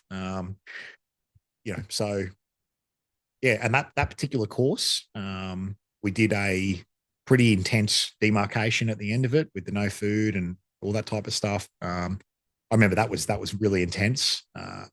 And it sort of started like 5 days before the end of the course. So we had like 4 mission profiles that we were doing. There was like a 12-hour one, and then a 24-hour one, and then a 36-hour one. And you increasingly got longer missions with less rest, less food. And then the last one just basically molded into the last 72 hours of the actual demarc. So it was like this 6-day build up or 5-day build up. And afterwards, I think they said to us, in that last 5 days, we got 5 hours sleep and like 1 feed over that time, which is just really crazy when you think about it. Yeah. Plus all the physical activity that you're doing. You're just constantly going the whole time. So that was very difficult. But like also you spend a lot of time doing low intensity activities, like just patrolling. So you might patrol for like 6 hours, get a few breaks in there, which is hard, but you're not, it's not high intensity activity. It's low intensity. So, I remember hallucinating during that time, which was pretty good. Being on picket, and I was just convinced that there was a dude coming through the bushes. Like I can still see it, like this. And I'm sitting there going, he's fucking there. I can see him. I'm like, hey, he's here. And there was no one there, yeah, no one there. And so yeah, that was pretty cool. And then we finished, and probably the biggest thing that I remember from that course on what they did to fuck us around was we finished. Like, congratulations, well done. You did it. Finished this big pack march or stomp stores carry thing at the end. Had a couple hours sleep. Had to get back up, go back to the lines, showers, all this stuff, right? Finish. Then that night, go to bed. Phones, everything, right? Like talking to you, yeah, I finished. We made it, blah, blah, blah, like all this stuff. And then the next day, we get called back. They're like, first parade timing is whatever it was, PT gear. And we're going over to the this thing for a barbecue and like a well done, you finished the course, right? So we all, go and have a big sleep, come back the next day, line up in PT gear, and we're getting marched from the SFTC lines in Singo over to where the football field was at the front gate. And there was like a mess, sort of a barbecue-y sort of club thing there, like I can't really remember what it was. And as we come around the corner and there's like a 200-meter line of sight to the thing, all you can see is a PTI standing there with his fucking red shorts and his stupid grey shirt. And then the instructor at that time was just like, guess what, you fucking idiots. You know, you thought it was over. It's not over. And we're all just like, you know, marching along and everyone's just going, what the fuck? What is this? No. Yeah, 100%. And I just remember walking along and the instructor going, you idiots, you fell for the old barbecue thing. There's no fucking barbecue. And in the end, we ended up going, we did this smash session, like for, I think it was like a 90-minute session. And it was like, you know, you've done selection for 5 weeks. You think you've passed, showers, shave, the whole thing, done. And then 24 hours later, they hit you with a PT session. It was a real, like, dudes really struggled on that. And it wasn't necessarily a hard session, but the way they set it up was they kept making us believe that it was going to go on for ages. You know, like the PTI was just constantly going, like, guys, we're only in the first part of this. Like, we've only just started, and that was just like the whole way. In the end, when I was talking to the instructors, or when we were talking to the instructors later on down the track, there was like 2 or 3 dudes that they won it off. Oh shit! Yeah, and they were like, well, we didn't get them, so we're going to hit them again and try and get them. And I think they did get 1 or 2 of them that they didn't want on to go through. But I think one of them ended up making. Can't remember. Yeah. Didn't really pay much attention because I was getting smashed. But obviously, you did the PT session, and what did the fucking barbecue? Then we went barbecue. Yeah, we did. And they're all laughing at us, you know, like idiots type of thing. And we're just, you know, it's like you're just standing there like, mate, whatever you say, whatever you tell me to do, I'm going to do. You know what I mean? Like, like you can call me an idiot all you like, but if you tell me to lie down on the ground and go to sleep, that's what I'm going to do because I want to pass this course. You know, like, of course I'm going to do it. Yeah. But yeah, it was really funny. You fell for the old barbecue trick. And it's like, I don't know. What do you mean? Is there a book of these tricks that I should know? So yeah. But that was then the actual end of selection after that course, after that session. And then we were off on the Rio properly after that. So yeah, that was good. Good memories on that one. Yeah, it's hectic, man. Eh? And then obviously through your, like, you don't have to detail the Rio part. Like, I think most people kind of get it, but yeah. In that time, and the stuff I want to know about is like, because obviously SOTG was in full swing, Afghanistan, people were losing dudes. In that time, like, obviously the war's still going on, guys are dying. Is that was sort of reasonably continuous through your reinforcement cycle, right? You're like hearing stuff that's coming back, whether it would be stories or deaths or you know, ramp ceremonies, whatever. Yeah. So the whole rhetoric during that time from the staff was all like GAN centric. So it was like, you know, you won't get away with that in the GAN. You know, you do that in the GAN, you're fucking dead. You know, it was all stuff like that constantly, which was good. Like, so yeah, it was constant, and the instructors had all deployed. So the stuff that they were teaching us and the way that they taught us even just the vehicle courses, it was all done with an operational slant. Like, it wasn't like, oh, the textbook says this, so this is how you do it. They'd be like, oh, that's what the PAM says, but don't worry about that. This is how we do it. So you pass the test like this, do the thing, you know, whatever it was. But then they'd be like, this in reality, this is how it actually works, because, you know, you're carrying this gear or you're carrying that rifle, or if you're the scout, you've got to do this and da-da-da-da-da. So they would always operationalize the skill sets. So that was good. And yeah, the Rio was, you know, the Rio was quite good. No overall issues that I remember. I was a terrible pistol shooter on CQB, as a lot of us people are. Pretty standard, yeah. Yeah. So I struggled with my pistol shooting, but got through that eventually. Yeah. Was that a Nick Hill run course? It was. Yeah. Yep. Which I enjoyed. So, and I mean, I don't have anything personally. Like, I never really worked with him outside of that course. From my perspective, it was a well-run course. It was everything we thought it was going to be. He knew what he was talking about, and I got a lot out of it. I thought it was, Yeah. and heaps of, it was still run in the old school way, shoot out the black dot, hurry up, what are you doing? Just faster, faster, faster. Gassies on the stairs kind of Yeah, thing. Yeah. huge runs, like 10, 12, 15-kilometer runs or torsion bar sessions in the morning, PT, and then just literally have a feed straight up to the range, and you're into your DPs, into your dry practice straight away, which is like another PT session again. And then after that, have breakfast and then go and start actually training for the day. Like it's fucking intense, really intense. But you just the volume of shooting that you get through, like you don't really have any option but to get better. Like the volume is just massive. It's thousands and thousands of rounds every week.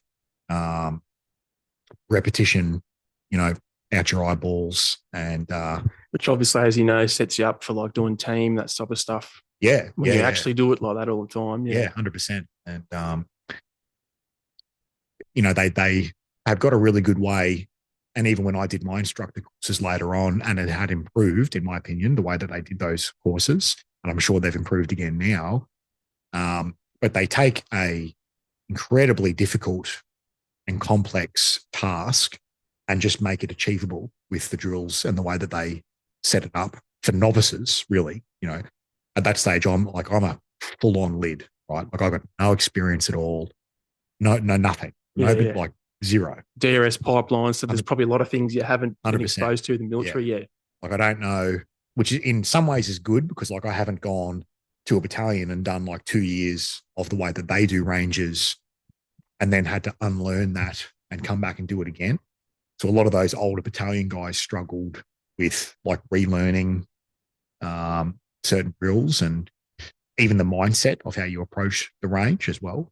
So to my mind, I've only ever had the SF mentality about that. So, which is probably a good thing. Yeah, definitely. So yeah, man, that's the Rio was good. Lots of, again, positive memories from the Rio. Didn't bit of a theme during my time. Like I haven't really had any, super negative experiences or anything like that. So yeah, enjoyed the Rio, got through, and eventually towards the end of the Rio, we were starting to get an idea of what company we were going to go to. And there was always the sort of bullshit rumors flying around about certain people going to certain companies for certain reasons and all this type of stuff. Like, Delta company got the pick this time, and Bravo company's getting the leftovers or whatever. Oh yeah, which is all just crap. And so in the end, we all it was actually quite a high attrition as well from that year. So I think we had about 120, maybe more, maybe I think 150 is popping up in my mind. Maybe I'm wrong on that one, but I think we had about 120 people on selection. And sounds about right, yeah.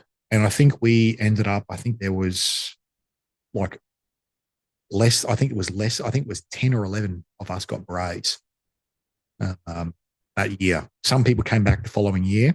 Yeah. And ended up getting through, but that run through or that cohort, there was only like 10 to 12 of us, I think, who ended up actually getting all the way through. Which is quite a low, like less than 10%. Yeah. And was the majority of that DRS? No, because there was DRS guys on that, but they were the next group from me. Oh, yeah, at that stage, because I was like a retread essentially. Oh, of course, because the next one where you were on would have had a very low DRS pass rate. Yeah, that's right. Yeah. So they did.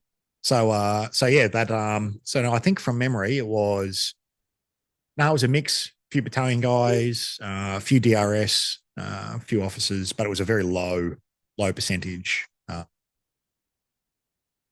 We had a big drop off on CQB in particular, that group. So when you get to the end of it, obviously, like I said, you've had this sort of SOTG Afghanistan flavor the whole time. Once you get off the Rio, are they obviously telling you where you're going to go? And are they just like, yep, you guys are the next company rotating over, or? Yeah, pretty much. So we marched out at the end of the year. So it was December when we got our berets. So we marched out. I think it was December. So the whole regiment was pretty much going on leave. I think it was like the last Friday of the year type of thing for the regiment. So we got our berets that day, and for whatever reason, we had to go back. They took us back to Singleton literally that night. So we're in Holsworthy. We've met CSM, Delta Company, where we're going. We meet our platoons, and then there was no big party or anything. We all got thrown on a bus and taken back to Singleton. Technically, we were posted to SFTC Singleton. So I think we still had to march out of there properly. There was some administration or something like that. And then next timing was leave apps and basically come back next year to Holsworthy, so I was living in, so I got a room on the base, and had to move out of my house up in Brizzy, all this type of stuff. Went into Yankee Platoon, Delta Company, and essentially we were on the lead up for the GAN straight away, basically. So I went and I did a mortar course straight away that was run internally to the company. So, which is the best way to do a mortar course, I might add. I didn't have to go anywhere to do that. So that was run by one of the guys in the actual platoon in the company. So I did a mortar course at Holsworthy. So we were doing all our dry drills, literally down in the lines. And I had to sing over to the live fire, which was pretty cool. So I did that straight away. And then a couple of months later, we were down to Kaltana for pre-deployment training. And that's where we kind of really got into it properly. And before I knew it, so that was January. I think I left for my first deployment. I ended up going in the advance party. So I went, I think 2 weeks before the main body arrived. I think it was 2 weeks, something like that, week and a half ish. So I ended up going on that as well. And I think I was in the GAN by June or July that year. Yeah, okay. Something like that. So about 5 months at the regiment, just getting yourself squared away. A bit of training, pre-deployment training, and then straight over there. And that was basically all of that reinforcement cycle went to Delta Company, apart from a couple of the officers who went elsewhere. But we all went there, thrown into all the teams, and essentially reinforced that company to go back over to the GAN, get into it. So and that was my first deployment, 2010. Yeah. And you said because you were advanced party, when you were there, you were taken over Alpha Company, and that's when they just had that chopper crash, right? Yeah, that's right. So we'd been literally at the camp for, I think it was our second night there, maybe. Jesus. CSM rolled in, woke us all up in the middle of the night, and was just like, fellas, it's gone down big time. Helo's down. There's multiple KIA, blah blah blah blah. Whole thing was on lockdown, as you imagine, the base, all the comms and everything. So that was my first sort of couple of days over there, and again, full lid, no idea what I'm doing. Trying to follow the cues of those dudes and that I was there with, but also with my, I guess, classic overconfidence that I had and still have. Was also getting myself in a few issues and gobbing off and all this type of stuff, which is, I guess, pretty normal for a pretty standard going into that for the unit as well. 24-year-old, dude who thinks he's fucking killing it. So that was my first deployment, and although it was very exciting, obviously at the time, it was we were doing the coin, the counterinsurgency was the big thing during that trip. So comparatively to the next trip, it was quite a boring trip, really. But it was exciting for me at the time. I've told you those couple of stories about how there was 2 good jobs on that trip, and I missed both of them.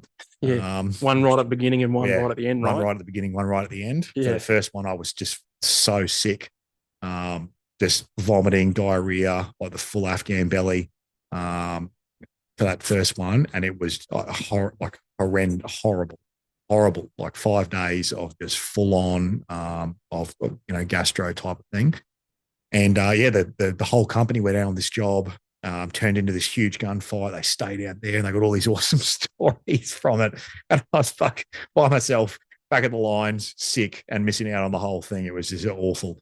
So yeah, I missed that job. And then we got kind of into a bit of a like I get a bit of more of a groove, and lots of vehicle operations on that trip, lots of walking, lots of night infills, and then empty targets or nothing on target.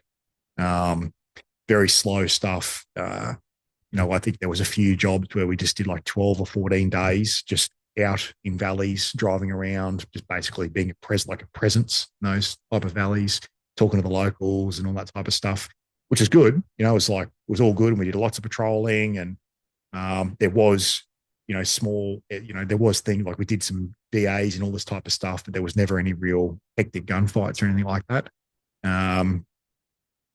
So a lot of IEDs, we hit a bunch of IEDs on that trip, which was pretty like I don't want to say that nonchalantly. But like every trip that's ever happened, there's been really IEDs. But it was like, it was going to happen, and it did happen, and you kind of just get attuned to it. Like I remember being in a VDO, sitting on the VDO. I was on picket one day, and we're on like day 4 or 5 or 6 of this operation, and I was saving a packet of Skittles, right, in my skyrocket that I wanted to eat.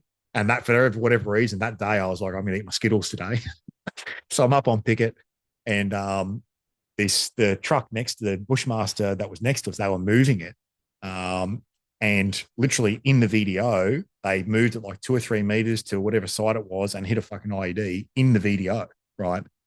And there's just this huge explosion. I was like, it was probably 50 to 100 meters to my left where it went off. So all the engineers are like losing their minds running over there, and everyone's like, jump down off the trucks, and we're all like trying to mine sweep to get over there and help and all this stuff. I'm up on picket. So it's like, stay on picket, because who knows if we're getting watched, maybe we'll get attacked, blah, blah, blah, blah. And all I could think of is I lost my fucking Skittles.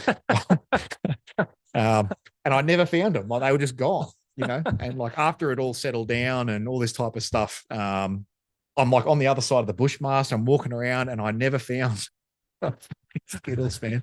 It's so annoying. And but that's kind of like, I guess the mindset of what I'm trying to get to is where you knew it was going to happen. When it did happen, it was obviously shocking at the time, but then you just process it and move on. Nobody died. Okay, good. Well, who cares? Let's keep going, right? Yeah. So yeah, there was a bunch of IDs, and dudes got injured. Don't get me wrong. There was a guy, and the other one, like a humorous, we're always renowned for the humor. There was this guy as a driver. So we had, just to be clear to anyone who's listening on this one, we would have non-qualified drivers, right? So you'd have a bunch of, like a shooter team, like a commando team in a Bushmaster, but the driver would just be some random, it could be from anywhere. Like 6RR mobility guy or something. Yeah. We had a mechanic. We had like random, like non-combat type, like pogues and everything. They just qualified in the driving. And away they go. Normally you'd get an infantry guy, or you'd want that. But like our driver on that trip, I think from memory, I think he was actually a mechanic. He was that was his trade. So anyway, this group that hit that IED, his name was Jimmy, and the driver's name was Jimmy, and he hit another IED later in the trip, and everyone was calling him Jimmy Bang Bang. And I just thought, I said, oh, that fucking poor dude. And he just, who knows? I mean, if you're listening, Jimmy, I hope everything's okay with you. But I imagine that would, like, being a driver, being like a non-combat dude, now you're driving for the special forces and you've hit 2 IEDs and they're just taking the piss out of you, basically. Well, it obviously wasn't his fault. He's just going where they're telling him to drive. Just the nature of the fucking beast. Yeah. And, the poor dude. But fuck, I remember that, man. Jimmy Bang Bang. Just, So, hey, Jimmy. Yeah. But overall, that was an enjoyable trip, but not a really kinetic trip for me. I didn't, I don't think I fired my weapon in anger at all on that trip. I was in a couple of contacts, but I was never in a position to engage an enemy, et cetera, et cetera. Yeah. I was only carrying them for they had SR-25s on that trip. So there was some longer range shooting, and obviously the what do you call it, the Mark 48? Oh, the 762 Maximi or whatever they called it, the Mark 48, I think was we were called. That 762 machine gun, which could shoot out to good range as well. Yeah, I was just running them for and a GLA and a grenade launcher. So there was like, I remember being one particular contact where they were engaging us with machine gun. And I was like the first time where I was like, they're shooting at me, like specifically at me. Yeah, like shooting at Pete Waring, not like, not that's in the area, it's like that's actually coming at me. And I was in an open field and they were essentially behind us. And we were just cruising. It was like an 8th day in this area. So there'd been very minimal activity at that point. So we all kind of thought we were in ownership, I guess, of that particular area. And they, as they did, they just showed great patience and resilience and resourcefulness, and just waited and waited and waited, and eventually caught us. I guess lulled us. We still had security. We were still doing our thing. Still had snipers, everything out, all that type of stuff. But we were walking through these open fields, and they just locked into us, and we just all scattered. And I was trying to run forwards to get into this sort of grove where there was some cover, some walls and stuff like that, because they were shooting from behind me. I didn't have anywhere to go laterally, like left or right.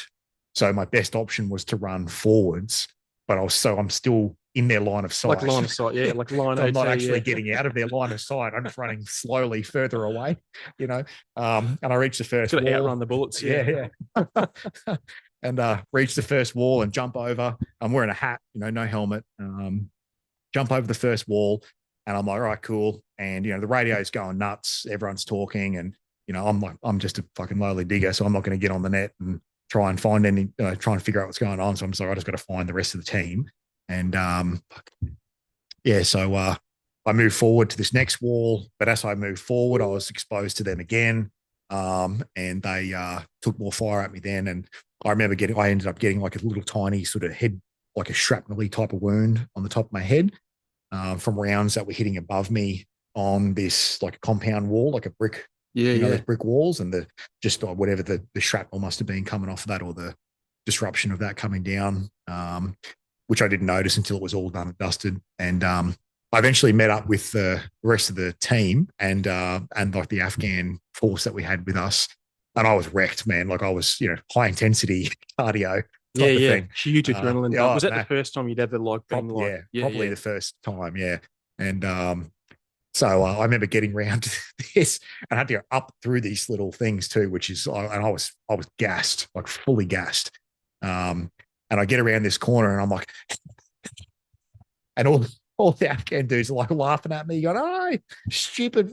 All this type of stuff, giggling at me, and they're all hiding behind this wall, not doing anything. Yeah. And I'm like, "Yeah, thanks, fellas. Thanks for the cover. Thanks for coming to help me out." Just out there on my own, running around like a headless chicken. trying to get out of this line of fire from this bloody dude. And so that was my first tick. That was my first contact, and the first time that I was like, I'm getting shot at here, me in particular. So yeah. But anyway, so that all fizzled down, and we went back up and tried to follow these dudes up, and they'd obviously taken off. And I've actually got photos of us the next day. We patrolled back to where they'd engaged us from, went up to where they were, and you can see all the brass and all the firing positions where they were. Yeah. Take a bit of that brass or anything? Or? No, just pictures. Oh, really? I wasn't really a souvenir like dude. Yeah. I didn't do that. Like even I kind of regret it now. Like looking back on it, like I sort of wish I had have taken more pictures, and because I didn't take pictures at all. So yeah, I wasn't really big on that back then. I just didn't do it. Yeah. And so there's stuff now where I think back and I go, far out, I should have grabbed that, or should have grabbed this. Yeah. Like I even like fast forwarding a bit, like when we were working on the Bushmasters that time in Iraq, and then the rocket went over. And the other guy that was with us, the SIG T, like picked up some of the shrapnel on the ground or something. Yeah. And I just it never occurred to me until after. I'm like, oh, that would have been a cool little souvenir. Like, not like we were fucking diving out of the way of shrapnel or anything like that, but just like oh, look at that fucking rocket. Like, that would be cool to just have like a Yeah. piece of metal, you know? Plus, like in the scheme of things, like that incident, you and I were the ones who were in danger, so to speak. He wasn't. Yeah. You know, like he Yeah. just was around. You know, so yeah. But yeah, I know I didn't do that. Which I really, and that's probably why now, like I've reached back out to dudes at the unit to get like coins and like even stuff like this bracelet, you know, stuff Yeah, like that, yeah. which I just never participated in that type. I don't know. I just didn't do it back then. You know, I got those visors made up, like Yeah, the yeah. The Delta puncture Company ones, yeah. visors. Yeah. So, yeah, I guess that's probably just I'm a bit older now and a bit sentimental about it. I wasn't at the time. So, yeah, that was my first trip, mate. And yeah, I missed that. There was one really good job at the end of that trip that my platoon got into, and we didn't go on that job because my TL had injured his back, and we just got swapped out by another team, and they ended up just getting in this awesome, amazing gunfight, and there was bad guys everywhere, and it was just, you know, like this glorious commando direct assault, just beautiful. Yeah. Like the footage is amazing, you know, with no injuries, no nothing, just a whole bunch of bad dudes. Well, was a few injuries on that one, weren't they? Yeah, like nothing like super bad. Yeah, like no one like died or was, anything. yeah, Yeah, was a dude got shot. Again, I'm probably being a bit nonchalant about that, but yeah, I mean, like there's nothing seriously bad happened in the scheme of things. Yeah. To us, our force, and they just, you know, obliterated the enemy force. And yeah, I think I was actually in the gym back at the lines, just like trying to work out my rage from not having gone on that. Because I think I was telling you the other day, like my TL's mindset on that trip was like, you say yes to everything, you do every job, any task, no matter how shit it might seem, no matter how annoying it might be, no matter like whether we think there's going to be something that happens or not, we're going to go and get our hands in everything because you have to be in it to win it, right? That was his mentality. And then this one day where we can't go and he's hurt himself and he can't go and we don't go is the biggest thing that's ever happened. And it's probably still to this day is like probably like the pinnacle job, one of the pinnacle jobs that happened in that period to Yankee Platoon, Yeah. a Delta Company. It's funny because one of the guys that was there that ended up, obviously one of our mutual friends that was my team leader later, I think I was asking him about like his career because I used to do that a lot, ask dudes about what they liked and, you know, whatever. And he said like, you know, favorite trip was the 2012 one, but he was like favorite moment was that job. Yeah. and everything I heard about the 2012 trip was fucking amazing, etc., etc. But like he was like, yeah, that was the best thing. That one particular thing was the best thing I ever did in my entire career. Yeah. And he did a lot of stuff. Yeah. And it was like a 1 hour job, not even maybe 2 hours like tops. And yeah, it was just an absolute fluke of timing that the guys that particular bad guy convention happened to be on in that particular village on that particular day. And we went there for no particular reason, right? We just had a chopper package from memory. We had a chopper package because you would get asset packages for like periods of time. And you just had to use that time. So they were just choosing historical targets where there'd been, you know, things had happened historically, and that was one of them. And they went there and they just happened to be having a bloody convention there that day, and it was just on. Yeah. And yeah, I wasn't there. I missed that one. So, but like, yeah. So for you, mentality wise, you've obviously like done a heap of training. You're on the SOTG, just checking this fucking thing again. Missed a couple of the big jobs, but did a shit ton of jobs in the middle of the huge trip. It was an intense trip. Yeah. Do you reckon? Not that you'd like prefer it, but do you think in hindsight it was probably a good thing that you got this like gentle kind of intro, or would you prefer to have just been fucking in it to win it, just like getting amongst it? I don't know. I don't think it really matters because you're like you get what you get, right? Yeah, I think from my mentality has always been, I'm going to be a professional soldier. I'm not like and the reason I describe it like that is I wasn't there to fight the enemy. I was there to be a professional soldier. So whether I encountered the enemy or not was not really, that wasn't my goal. Well, my goal was to go there and be a professional soldier. So Like it was the challenge of the whole It thing, was as the whole, opposed yeah, to it like I wasn't, specifically want to shoot a dude or yeah.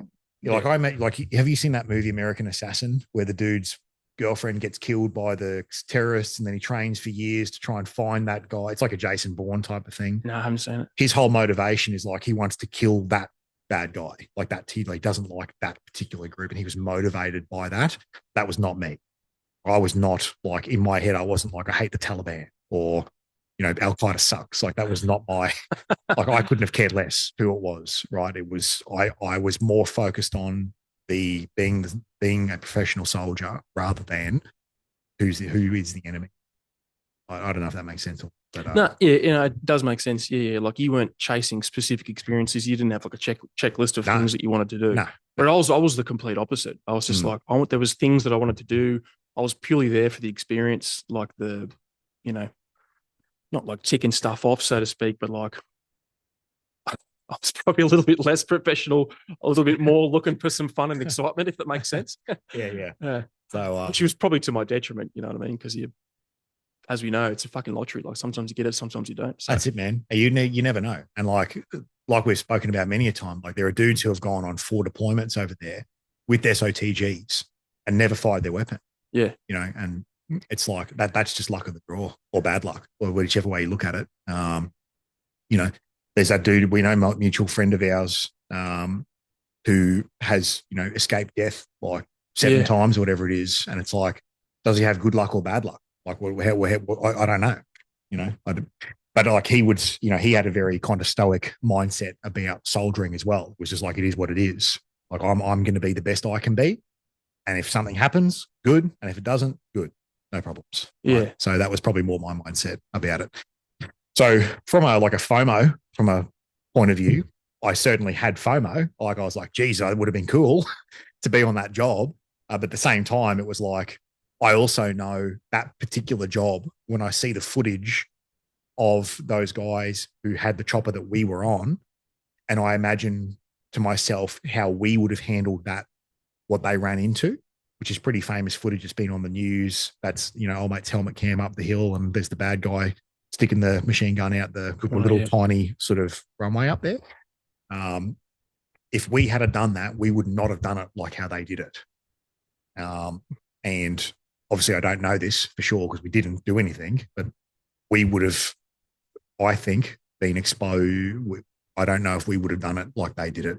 And I think we would have been exposed to a very different outcome than what they had so there was probably, maybe the universe was doing us a favor that day by not sending us in, because we would have done that very different. Yeah, gotcha. Just the way that we assaulted very differently to them. Yeah. And I know what you mean. You're not like being critical of their skills or their assessment or whatever, but you just like, they did it perfectly. Horses for courses, right? Different dudes have different styles, and your team leader just would have done it a different way. Yeah, there's no right or wrong, in that open terrain like that, and that type of fighting, where you're going from like the rural to urban environments very, very quickly. There's so many variables that you have to take into consideration, and just what they were presented with specifically on the ground, with that narrow lead up, with the wall that's high, the angle that they had to get around, what was actually inside the compound. Like there was multiple little rooms in there that old mate was using to hide from them, which is why when they were fragging the room, he just kept coming back like a zombie. It's like, how are we going to kill this guy? Because he might have ducked around a couple. Well, he was going back behind these little partitions. Frags were going off, and then he just come back out again and keep on fighting. But you couldn't tell that from the outside, right? Yeah. So to my eyes, when I watched that video, like they handled it as perfectly as you would handle it, and as well as anyone else would handle it. So, but certainly differently to how we would have done it. And I think so. So yeah, but that was a pretty hectic end to that trip, and then we came home. Yeah. And so for your first SOTG, deployment ever, and it was an SOTG, reasonably high intensity trip, regardless of what you specifically did. What's the adjustment process like for you on the trip or coming home? Coming home. I felt good. I don't recall like I've never had like visions and traumas or anything like that. Nightmare PTSD sort of No, shit. Yeah. that's never been an issue for me. So look, I think because I was young, and in my head anyway, a free spirit at that stage. Like I didn't really. It was just the end of it. I don't know. I don't really remember being there, anything poignant about it or anything sort of. Like I remember it being feeling relieved that I got home, certainly, and I think because I hadn't really, like escaped death, in my opinion. Like I didn't feel like I was like super lucky or anything like that. I didn't have this kind of get home and I guess release of anxiety or tension or anything like that. Yeah. I didn't like get on the piss massively, and obviously did get on the piss and stuff and have a party, but I didn't. You weren't like self-medicating, blanking out. No, So this, yeah. no. And to me, it was like I think I felt like from a professional standpoint, I think I felt a little bit of disappointment in the trip. Not that I was articulating that to myself at that time, because it was like, well, if that's what it was, that's what it was. Just in the sense of like, I didn't really, when you're going over there, you probably imagine like, I remember a dude saying to me that he'd been to the GAN as a regular army guy, and he goes, the way that they'd amped us up before getting over there, and like all their pre-deployment stuff, and the way he was like, when I got off the plane, I was expecting like Taliban to be fucking jumping out of the bins and, like attacking left, right, and center, and just like, and you get there and there's like Dutch dudes running past with no shirt on, and Yeah. like people are on the piss and all this stuff, and he's like, oh, this is not what I was expecting. So, yeah, I think from that perspective, I was probably a little bit let down from a professional aspect, but also very pleased that I'd done the deployment, performed well. Got a good review at the end of it, and also probably the relief of just not fucking it up too. Like because a lot of guys get over there and fuck it up their first trip. So yeah. So overall, probably just feeling quite good. We came back at the end of the year too. Was straight into leave, so I came back to Brizzy. That's where I met Amy as well. Like on my first sort of holiday home, where I met my she obviously eventually becomes my wife and mother of my kids, all this type of stuff. So I met her then as well. And then I was pretty much just back into work straight away. Like we had a good break. We had like 6 or 8 weeks off over Christmas, and we were back in, and because we knew we were going back start of 2012. Yeah. So that's the end of 2010. And so we knew we had 12 months in 2011, just doing shit at Holsworthy, buggering around. And then we knew basically come to the second half of the year, we're ramping back up again and we're going 2012. So that was pretty much the mindset, was like roll up and go again, basically. Yeah. And in that 2011 period, obviously, like a heap of guys died, Charlie Company sort of stuff, Keshmesh Khan, all those sort of places. Yeah. Well, the jobs changed. So they went from that coin, then we changed into that counter-narcotic, anti-narcotic sort of. The DEA sort of stuff and helmet. That all changed in 2011. Yeah. Yeah, that's right. Yeah. So what was that like, hearing all the stuff coming back from those deployments? Were you sort of like, oh, fuck, it's changed? Or were you just like, to be honest, I think at the time we were just like, fuck, I wish that had happened last year when we were there. Yeah. Because you never knew at that time when it was going to end. When the war was going to end. Yeah, all those type of jobs, So particularly when guys were getting KIA, like we had a few KIAs in those jobs. So the Australian government back then was very, very touchy on soldiers dying, which is a good thing, I might add. But like from a soldier's perspective, you kind of expect that there are going to be casualties, So it's obviously terrible and tragic and all that type of stuff. Like I'm not saying any that that's not the case, but at the same token, like there is an element of your I guess mentality where you're expecting it. So yeah, man. So we I remember we all remember getting those briefs, and it was just like, this is awesome. Sounds like this is going to be really, really cool. Yeah. So we were really excited about it to go back. Oh, so they were briefing you, like, the guys that were there, this is what we had. Oh, well, just the in reports coming back, and the type of jobs they were doing, like the assets they were getting, and who they were working with, in the form of the DEA and all this type of stuff. Like this was all like we were just like frothing about it. It was like, oh my God, this is just sounds, comparatively to like driving around in Bushmasters for 2 weeks and, just hoping that you get shot at. Yeah. Like, this was like way better. So yeah, man. So yeah, we did that year. We had new OC, new CSM, Bunch of Rios. yeah, we got Rios in. So we were full bottle as a company, and did more pre-deployment back down to Coltana, all that stuff again, and basically back over there in 2012. I think I left in January 2012 to go back over there. So still winter when you got there. Yes. Yeah. First couple of jobs were horrendously cold, like bullshit cold. Like if on a chopper flying in and it's like -30, like just this disgusting, like Eastern Front, disgusting stuff. World War II sort of stuff. And because you have to make the decision of like, do I stay warm for a 40-minute chopper ride, but then suffer when I get there because I've got to walk 15 clicks or whatever? Yeah. Or do you just suffer intensely on the chopper for half an hour and then be okay for the walk? You can't do both. Yeah. You can't have it both ways. So I was always a suffer on the chopper and then be comfortable on the walk type of guy. But yeah, they're horrible jobs, and bad guys aren't doing shit in that type of weather. It's too cold. Yeah. It's like, why would they? Yeah. It's just what I do remember though from one of those trips really distinctly is being out there in January or February, whenever it was, freezing cold. Like just the reason I remember this night is because I felt like I was on the verge of hypothermia. Like I thought I was going down. And sun started to come up at about like 3:30 in the morning, really early, maybe 4 a.m.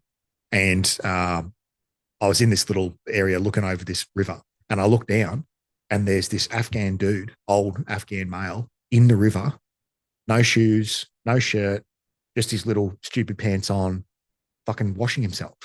And it must have been like minus like 10, -9, I don't know, something like that. Yeah. Just in the river, washing himself like nothing. I'm sitting there like about to pass out, thinking I'm going to die, and I'm rugged up. Yeah, rugged up. Yeah, sitting on everything, and he's just washing his face like, and just walks back up to his thing and gets on with his day, and I'm just like, holy shit, man! Like that's probably why they're all so youthful over there. Ice bath, just constant fucking ice bath. Yeah. You're like, you need the recovery part. Yeah, no inflammation. I just do the pain part. So yeah, I remember that, and but yeah, that was 2012 was a totally different kettle of fish, different trip altogether. Just the tempo, the type of jobs, that was a really distinct moment in time for 2 Commando in particular, that period of time where there was like the right mix of attitude, capability, our reputation was good, people wanted to work with us, and we were going into the places that we wanted to go to have the biggest effect on the battlefield, because that's where the bad guys were. And that's what we did. So professionally speaking, very, very satisfying trip to go on. So hectic trip, lots of things happened. A bunch of dudes, as you know, have talked to death about that trip on other podcasts. So but my experience was I was on the gun that trip. Yep. In the mortars team as well, but also carrying the gun. I was in the CP, whatever it is. Yeah, CP. So we had a really good team. My team in particular was like a pretty stacked team. We had no Rios in our team, just all senior dudes, and there were 7 of us because we had the mortar tubes. Yep. So we were a bigger team. So we could split into a group of 4 and a group of 3 and still do like maneuver ourselves as well. So yeah, we just had that was just a really, really good trip. We're a really good team. We all got along, very, very in sync. Just did good operations. That was sort of, from my perspective, that was the first time where I really saw things like the mass exodus of women and children that you would hear about. So I'd never seen that on my first trip. Like that hadn't happened. To my what I saw, that hadn't happened. But yeah, there was a few of those places in Helmand where we rolled in, and there was just like a procession of like probably 40, 50 to 100 women and children just literally with all their shit just walking out. And you're just like, okay, well, there's kind of this gentleman's agreement that, nothing happens until they're out of there, and then they're out, and then it was just fucking on. So yeah. But I remember that from a particular job where the X-ray platoon, who was at the other end of that town, they were got in a really big stoush that day, which is where a few of those guys got shot and injured. So they had a big stoush that day. But at their end, we had a few things happen at our end, but not particularly that like that. We had the interpreter got shot through his upper leg. And the only reason I remember that is because he was just screaming out about his dick. Is my dick okay? Please tell me my dick's there. And the guy's like, yeah, mate, your dick's fine. He's like, oh, thank God. But classic like military movie. You like anything down there, like, doc, is my dick. Well, he's just looking down and just seeing blood everywhere. And, he's obviously in horrendous pain. And like the wound was really close, like upper groin on the inside of his leg. So yeah, he just, is my dick okay? So yeah, that was a funny one. Yeah, I don't know, man. What else do you want to know about that trip? Like anything you want to? Well, I mean, like how many jobs are you doing on a trip like that? And are they? Because I think they were, from what I understand about that trip, they were mostly helo jobs. A lot of stuff in Helmand, a lot of stuff at night. So proper like SF. Chopper at night, DA sort of shit. Yeah, 100%. So we probably like up close and personal at times. Yeah. Big jobs too, like company jobs. So there was times where I think we had like, when you took all of the company plus all our partner force plus the DEA plus their partner force plus like the company elements like the headquarters and all that stuff.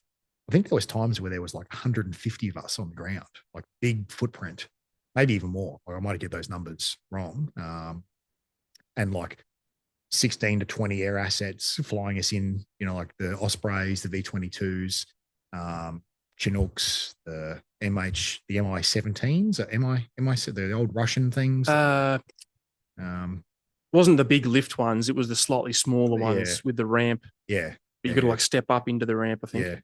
But yeah, heaps of jobs in the V-22s and the Ospreys. They're wild, those things. Yeah. They are, first time you're getting one of those, it's a real eye-opening experience. Like and you're like, when you, like we got briefed on them, and when you get briefed, the Yanks love, the Yanks are like, but they hammered it up big time, and so we're out there getting our brief before we get on this V-22, and the dude's like, yeah, so when these things were developed, they crashed, and we, I think they killed like 12 test pilots or something like that. And we're all standing there going, oh, and he's like, but they're cool now. They're good now. And you're like, oh, great. Thanks. Once you got the bugs out. Yeah. But they had to iron out the bugs, but like, but those things were just wild, but not very maneuverable, obviously, because they had that whole thing of where they go from the chopper to the plane, back to the chopper, but they're not maneuverable like a chopper. So when they come into land, it's very easy for them to overshoot their landing spot. And you might be like 800 meters out, which to their eyes, landing is not that big of a deal. Look, that's plenty. Yeah. But when you're running, under MVGs, carrying like 50 kilos of gear under fire, like 800 meters. Then alerted a dude 800 meters away. Yeah. Like that's a marathon effort, like to make that. So they weren't super reliable in that sense. However, that Marine Air Wing, the MOR, that was the only unit that would fly us to those places. So, and they were just like a regular. They weren't any type of SF. No, they were just the good old fashioned Marine Air Wing. They flew us in, and they wanted to go to. They were like, fuck yeah, let's go to these places. We'll take you, type of thing. So I remember that, which was cool. But they were just normal dudes. Like I remember doing a job, big job, massive gunfight all day. We got flown in really early in the morning. Then you walk into the town. This is pretty much how they would work. Fight all day, wait till nighttime. They all piss off and go to bed. And then we would walk out and get picked up and leave about 10 o'clock at night. So we'd walked out of this village. We're in our LZ to leave. There's a whole company's there. So we've secured the LZ. The V-22s come in, land, and this little dinky Marine runs out the back of the plane. No NVGs. M4 with iron sights. Takes a knee. and is like scanning around. And we're all walking past, just like, get on the fucking plane, mate. Oh, what are you doing, dude? But like that was their drills, like that was his job. The ramp goes down, I go out the back and I provide security. And it's just hilarious to see from our perspective. Like we've got the whole LZ locked now. We've been in a huge gunfight all day. We've got MVGs. We've got way better weapons, all this type of stuff. This dude runs out with his no MVG, no iron sights on an M4. What was he looking at? I know, man. Like, there's dust everywhere. Looking at the black dust. So, but yeah, but they were great dudes and just super willing to do what we wanted. That's probably what I remember about that. And yeah, we did a lot of jobs. I think they would come in bursts. You'd do like 4 or 5 in a row, and then you'd have a break. I don't remember specifically. Like I said to you, man, I don't have a great memory of. It was 12 years ago, I guess. Fucking hell, yeah. So I don't have a great memory of like towns and dates and like if you said to me, how many missions did you do on your 2012 trip? I could say 10 or I could say 100. I don't know. It's kind of all conflated into one. Big memory. So yeah, I don't know, man. I mean, it would be at least 20 or 30 that we did over that time. That were of scale, of big proportion. And we did all the classic places. We did Dash, we did Keshmesh Khan, a few of the other ones that I can't remember, but we did all like the big spots where dudes had been killed previous years. So we just go in there and they, because they were they were essentially defended drug locations, production locations. So you weren't getting into fights with farmers and like dudes who just supported the Taliban for a day. Like these were, professional security, and they were there to protect their business operations in the form of those drugs. Yeah. So it's a different style of enemy. Which is a significant investment for them, right? It's their biggest money source. Funding, all that type of stuff. Yeah. The biggest revenue driver. Hence why you're going after it. Yeah, exactly. Yeah. So, but yeah, overall, it was just a very different trip. Super good trip. Really, speak to anyone who went to the GAN as a 2 commando shooter in 2011, 12, 13, and even into 14, like all of those dudes will have really amazing memories and recollections of that time. Obviously some bad things as well with dudes who got killed and all that type of stuff, but it was like, that was a distinct moment in time for 2 commando during that window, in my opinion. Yeah. So what about like, and I'll wrap up this 2012 one in a minute, but like, considering your really acute experiences on that 2010 one, where it was just sort of mostly a blur, right? And there wasn't a lot going on for you specifically. 2012 one, did you like have any incidents where you were like up a lot closer or like had to engage anyone, that type of stuff? Not up close, no. I guess again, I was kind of fortunate in that respect. So lots of engagement of enemies at, like a mid-range distance, like 150, 200, 400 type of, because I was on the gun as well. Which is still, in the scheme of things, very close. Yeah. Like it's different to 10 meters. Yeah. Like when I say up close, I'm talking, 5-10 meters and you can smell the dude type of thing. Yeah. Nothing like that. But longer range or mid-range engagements like that. But those type of engagements, you don't know if you've hit him or not, whether you're going to see him or not. Half the time you're probably not doing a BDA, like because you're moving somewhere else, or you're in a compound and you're strongholding in a compound.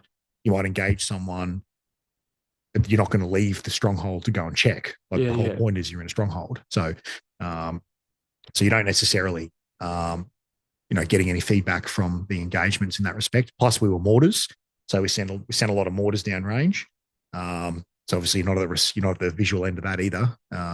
To see that, and you're not doing BDAs of that too. So yeah, but yes, had some good engagements on that trip. A lot of the other thing too is because I was on the gun. Some of the engagements that I was involved in, I couldn't fire the weapon because it was nighttime. Yeah. Right, so it would be the other dudes with suppressors on that would have done the engagements, and I'm just basically standing there. And if it goes to shit, of course I'll engage. Then you can unmask the gun. Yeah, but it was like, it always hold it back, particularly at night. We held it back. So what with was there no suppressor for the Mark 48? Because I know there is for the Minimi. There is for the Minimi, yeah. Yeah, whatever the fucking Para Minimi was. Yeah. Yeah. No, I don't believe so. Yeah, Certainly okay. not. Because I think the cyclic rate is so high. Like I think technically that the one that went on the M4 would go on it, but as soon as you started firing, you'd just destroy it. You just burn out and fucking melt or some shit. Yeah. Like I could be wrong about that. Don't yell at me, gun nuts. I'm not a 100%. gun nut, so I don't know. I'm not super. So you're saying that definitely 100%. It's the cyclic. Yep, and it worked. Do it. I actually handmade a suppressor like George Clooney in that. So, but no, I certainly didn't have one. That's for sure. So yeah, there was a few times at night where I just didn't engage for that reason. But like, yeah, man. Oh yeah. So overall, it was a good trip, and I think from that, like I was saying before about the professional perspective, that was like a massive big thing of like when I finished that trip and I got home, the feeling I had was like I've done it now. That was it. Yeah, like that is what it's like to do this job, properly, for lack of a better term. So yeah. So just overall, and I mean, the Delta company, we had a great trip as a company.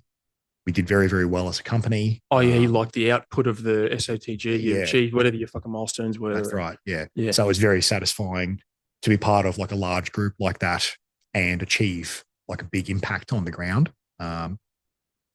So just with like enemy combatants taken off the battlefield and the amount of drug paraphernalia and production stuff that took off the battlefield, same as the rest of the companies, but it's very satisfying to participate in something like that, achieve like the mission, the outcome that you're there to do. Where in 2010, we didn't do that, like in my opinion. Yeah. So, because I got there in 2012 and I think it was in June, and we got briefed about your rotation, and it was like the same sort of stuff. It was like they did X, Y, Z, and then this is what the next fucking dudes are going to do, and and it was pretty I don't know if confronting is the right word, but it was cool because I was like, holy fuck, that's what SF dudes do.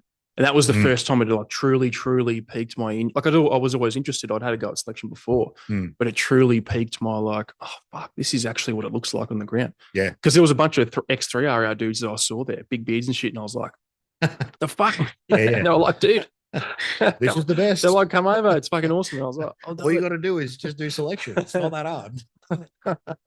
Yeah. And then what was that then like the transition? So being a bit more of a satisfying trip, a bit more intense.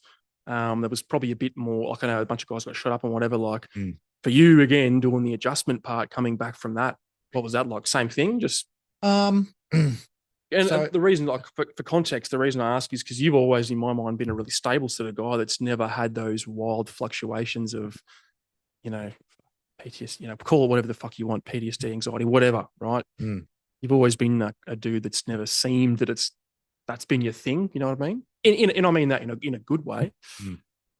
Yeah. So, at the end of that trip, Amy and I went on a big holiday, went to the Maldives, actually, which was like a really good circuit breaker, I think, to get out of deployment mentality back into human relationship mentality, and then come home after that. Obviously, I had also, because I was with Amy at that time and I'd left her in Sydney in our apartment. So I had a girlfriend for that trip, which was, different to previous. And so that was another factor of being on deployment, with somebody at home as well. So there was the element of like, I also wanted to get home to spend time with her, to be with her again. So that was so there. And so yeah, we met up, went to the Maldives, had a really amazing trip into the Maldives, and then came home. And the rest of that year was pretty low speed. We didn't really, because we were going onto DCT the next year, 2013. So you kind of wind down from the trip and then basically started ramping up training to get back into team mentality.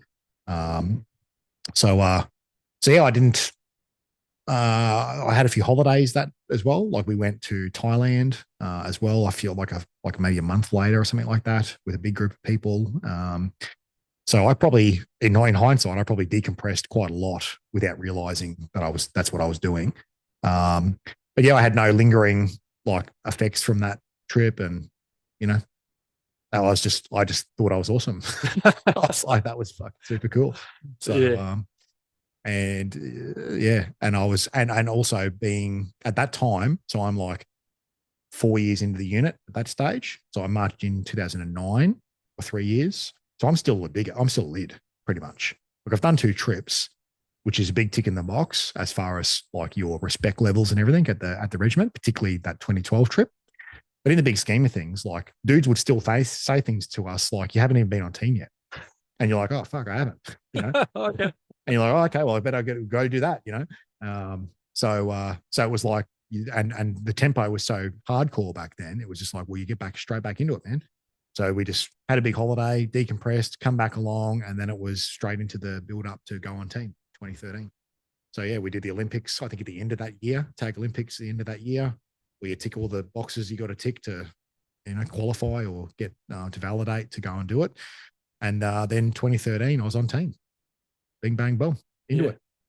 And so, like, we'll just hit the wave tops kind of thing for like the rest of their career. Cause obviously, so did do the team thing? You had a bit of a longer tenure doing some things. And then obviously I've gone to the unit. We've done the Iraq trip 2016. What were your thoughts on that one? Well, yeah. So, I mean, tag was 3 years. I did 3 years on team during that time. So I rotated through that a couple of different capabilities, which was also super awesome. Hopefully one day maybe we can talk a little bit more about that, but who knows? We won't though for now. And, but that was super cool. Lynn Cafe happened during that time when we were on team. So even though we didn't do anything, it was still, I guess, like from a historical perspective, it was still cool to be around during that time.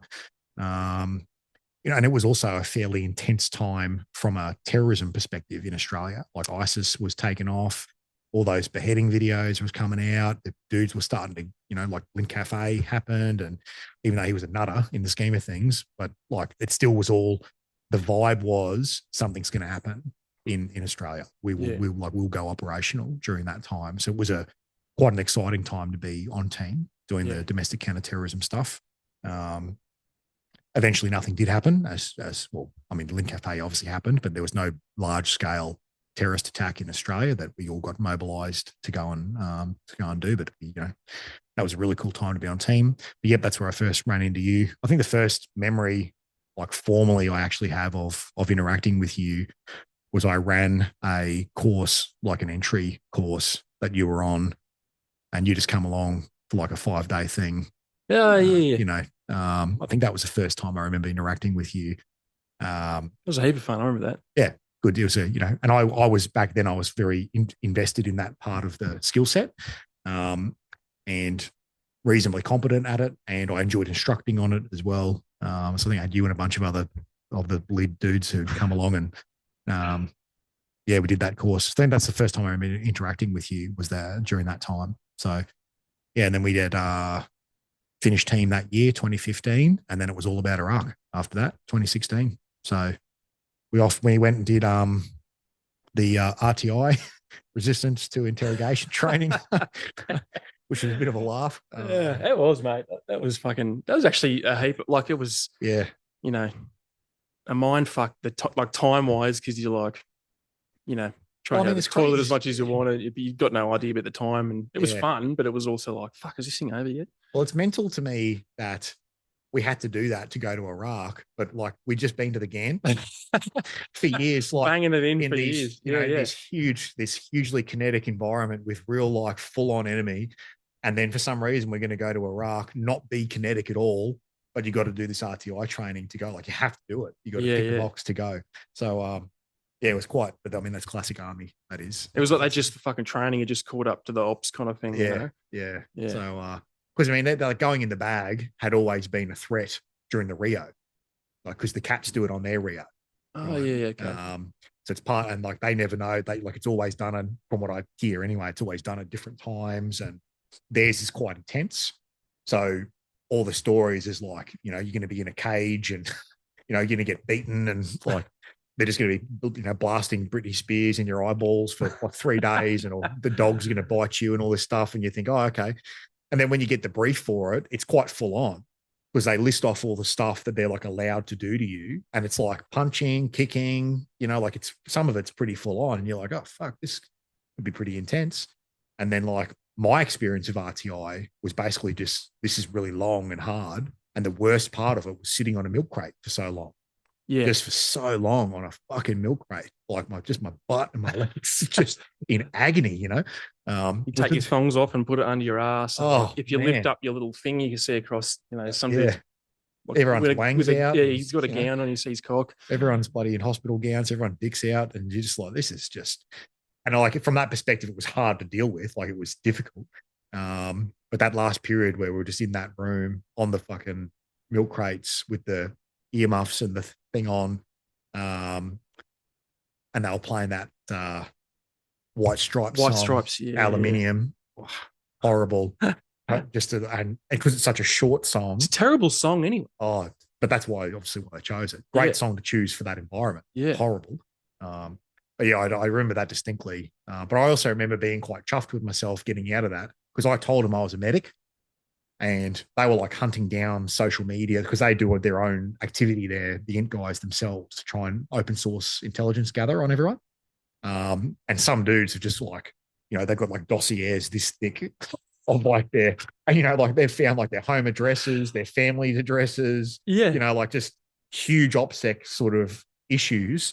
But like mine, literally, they gave me my folder and it was just one manila folder, open up one piece of paper and it said, Peter Waring, 85339992, private medic. That was it. And I was like, yes, yeah, I made it. And I remember I didn't do anything to particularly lock my socials down, but I remember they didn't have anything on me, you know, and I thought it was quite strange because I'm like, there's plenty of stuff there. It's just photos of me just at the beach or fucking you know, lifting weights or some shit, right? But they just do us nothing there. But I mean, there was a few other guys and they were like, there's some of the like I won't go into it, but like some of the stuff that they would fucking dig up or that they physically had on them, and you're like, it was a big way. It was a big wake up call for a lot of dudes.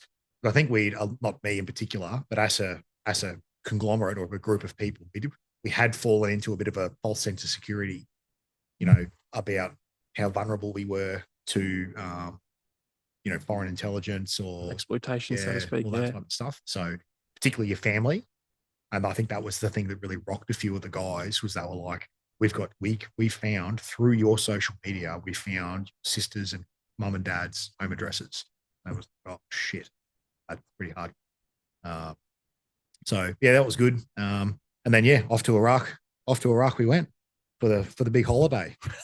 I actually had an absolute fucking cracker on that trip. Like it was a really, I don't know if the ratio, but like we just had a heap of fun just doing what we were doing, the training or whatever. And then, you know, like a handful of like a sprinkling of little dangerous things as well, just to make it like a little bit exciting, but not so much that you were like, and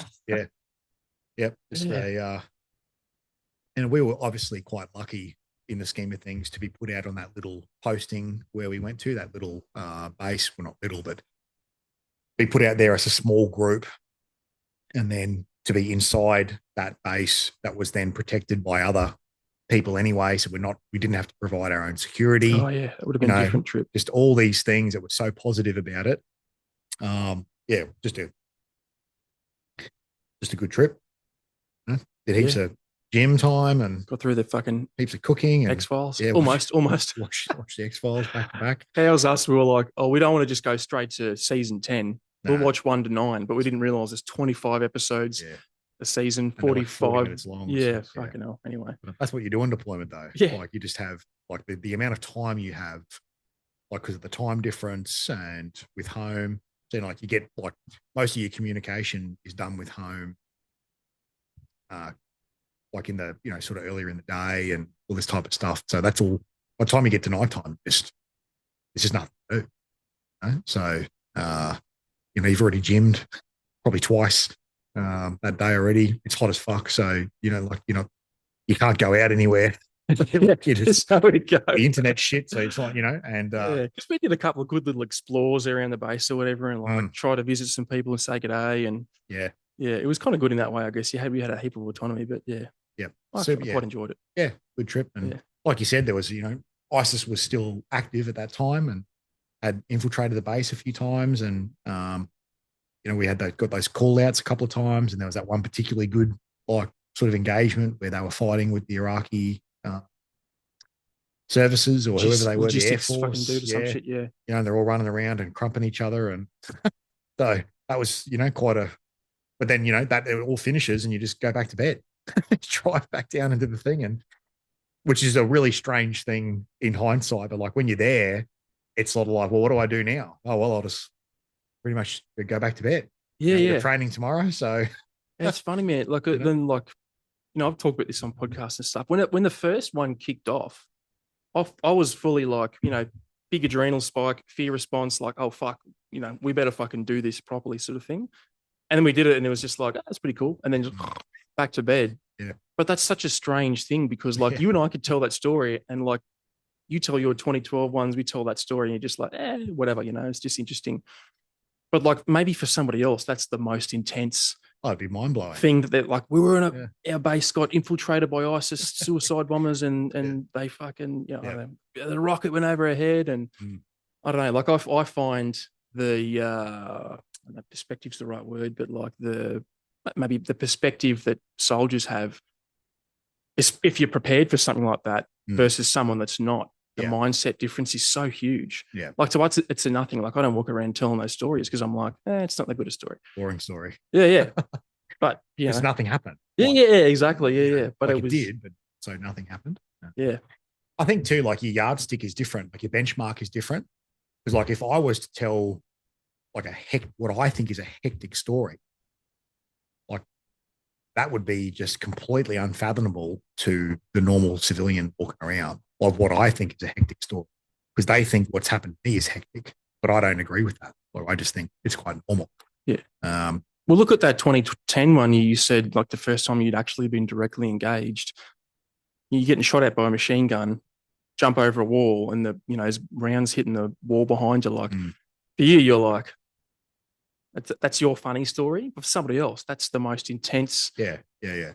The thing that's ever happened to them. They just think about it for the rest of their life, and it seems like just or whatever. You're like, I don't know, but yeah, I don't know. I was just annoyed that I couldn't shoot back. Yeah. Stupid M4. And what about so like post Iraq, because you were obviously getting out in that time, and like you said before, you'd probably mulled it over for fucking months, probably in Iraq.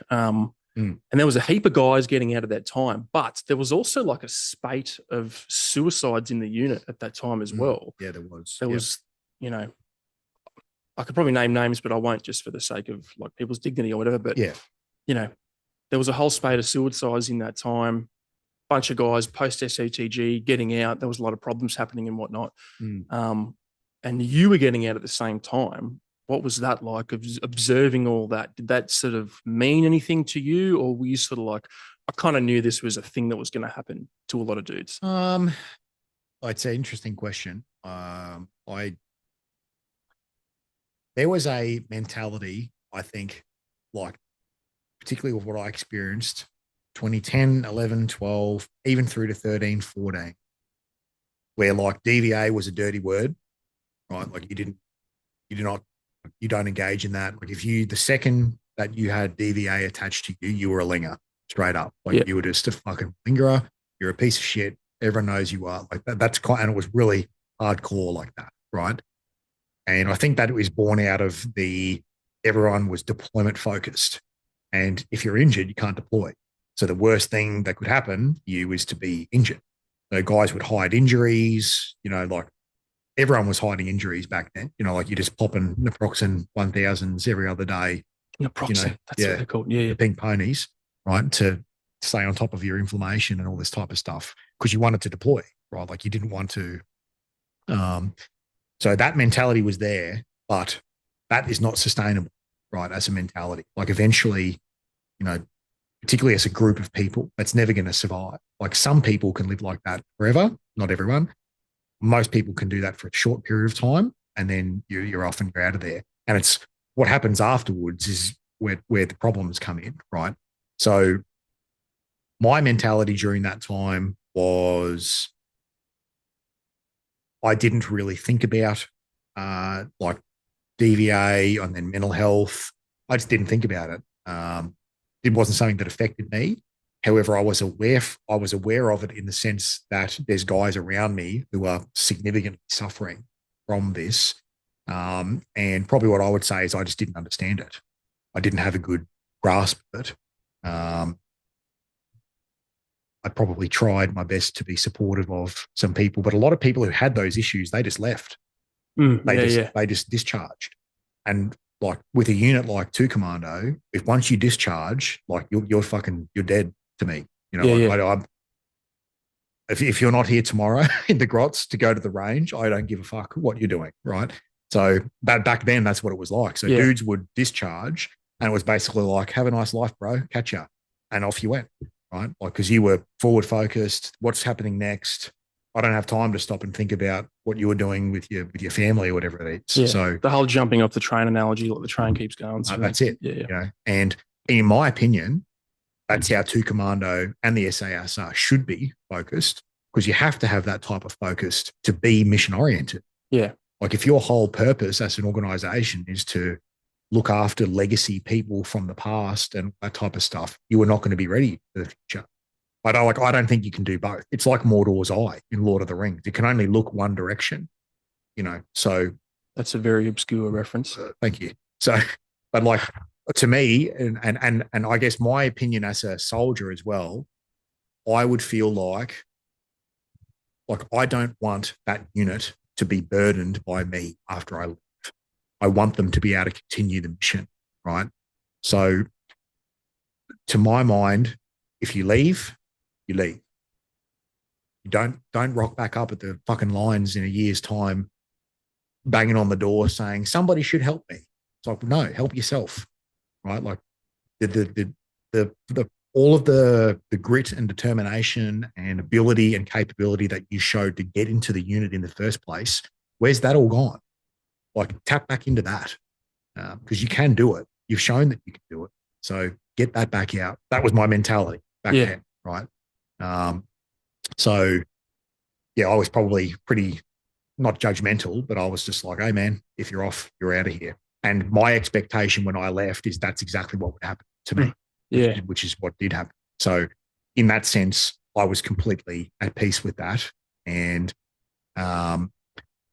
in regards to dudes, you know, committing suicide, things like that, I think, like I said to you earlier about like things that you would expect, that is something that you would expect and that I expected. Still very like who it actually happens to and the nature of the circumstances is always shocking, and you know, really sad. And you know, like I'll happily admit that I'll get emotional about when I think about those dudes and what's happened to them. You know, in the same breath, it's not unexpected. Right?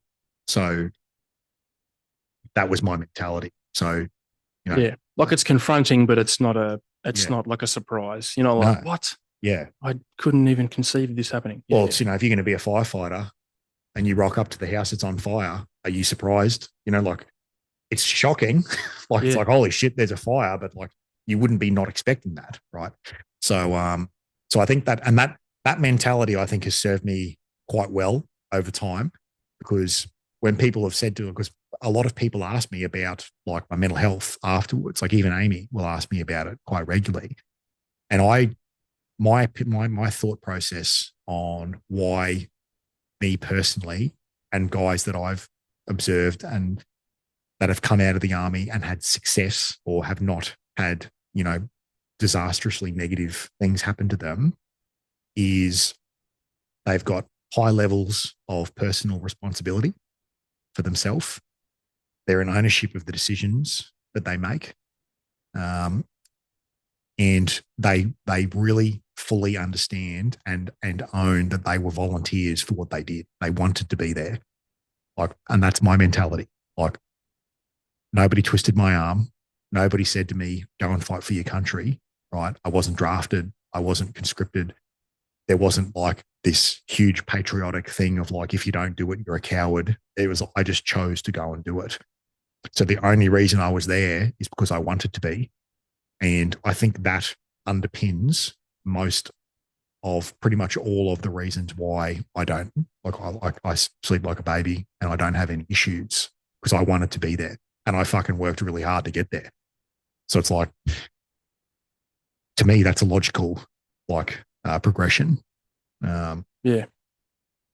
So, and I think some people who have bad experiences leaving the military have lost sight of that, or were never really clear on what they were doing in the first place, right? So, I try to imagine going back to like Vietnam and getting drafted and getting sent over there against your own will, in a sense, ending up in the fucking jungle, getting shot at and having horrendous experiences happen all around you. Of course, you're going to have issues from that. Like, you didn't want to be there. Well, like that, you'd have to be a pretty rare individual to enjoy that and come back and be like, fuck yeah. Yeah. Wasn't expecting that, but I'm sure there was a few lunatics that was for, but like, I think that in the modern army, that the entitlement that people feel when they leave is very destructive to them. And personally, I didn't feel entitled. So I joined because I wanted to join, and I left when I wanted to leave. So there is no entitlement there. That's just what I did. Yeah. That's why I asked, because I know your mentality toward that. And I honestly, I think that's a fucking huge, like you said, part of the problem, but it's also the solution. But then we get sort of walked down this garden path where you're like, everyone's a fucking war hero. Like, get your pension, take your money, tell DVA that you got tinnitus and fucking ED and whatever. And like, don't get me wrong, like I've gone through that process, and probably in the earlier years. So, for example, you're talking about like expectation, what you come to accept, so to speak. Like, that was where I ran into a lot of problems, was I had my expectation reality fucking ratio was a little bit off, both for like deployments and my expectation of the military. So my leaving was rocky because I was like, we're all supposed to take care of each other, blah, blah, blah, blah, fucking whatever. And then you just like, you're out and the train keeps going. You're sitting there going, fuck, get back and help me, you cunts.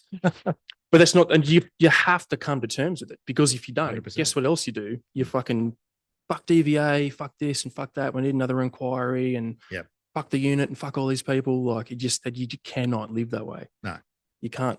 It's a victim way to live. Yeah. Like, you're choosing that. Like, you're just choosing to be, a victim of those circumstances. That for the most part, you volunteered, like you did that to yourself. Yeah. So,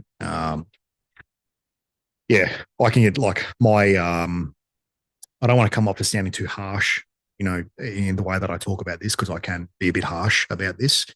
And I just also want to like acknowledge that there are obviously a lot of people who actually had traumatic things happen to them, volunteer or not, right? Yeah, yeah. Like, if you're walking along in Afghanistan, whether you're in the 2 Commando, SASR, fucking battalion, whatever, and your buddy next to you gets fucking vaporized by an IED, and you've got to clean his blood and guts off your uniform and da-da-da-da-da and all that type of stuff. I don't care if you're a volunteer or not, that's gonna haunt you, right? So I'm not saying that doesn't happen. Yeah, right? yeah. What I am saying is that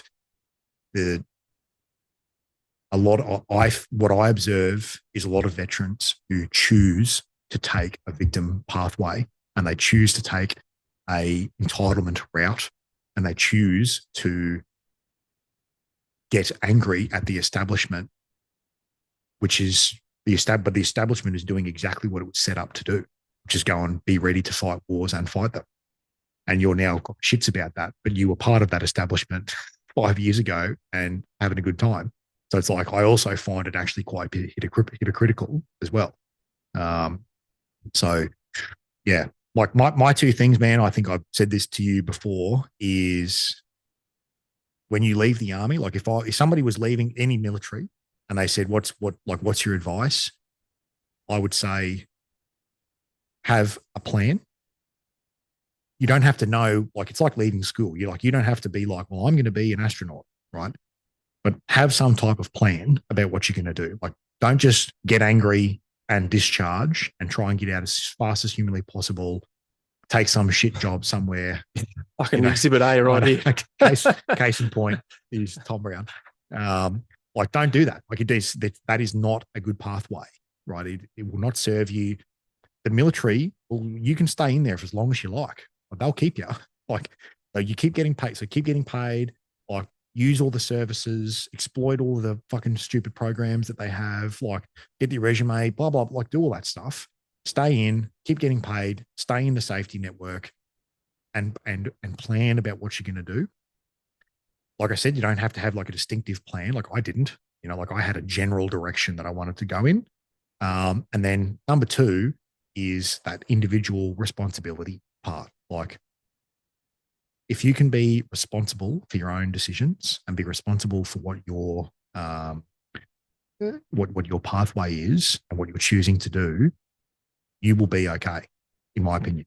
But they just and people, I think they just lose sight. They just don't want to be responsible for themselves. They want the payout. They want the DVA to help them. They want this mythical organization or this brotherhood of people who have all got their own families and like are all off doing their stuff. Like they expect that they're going to be responsible for them, and it's like they're not.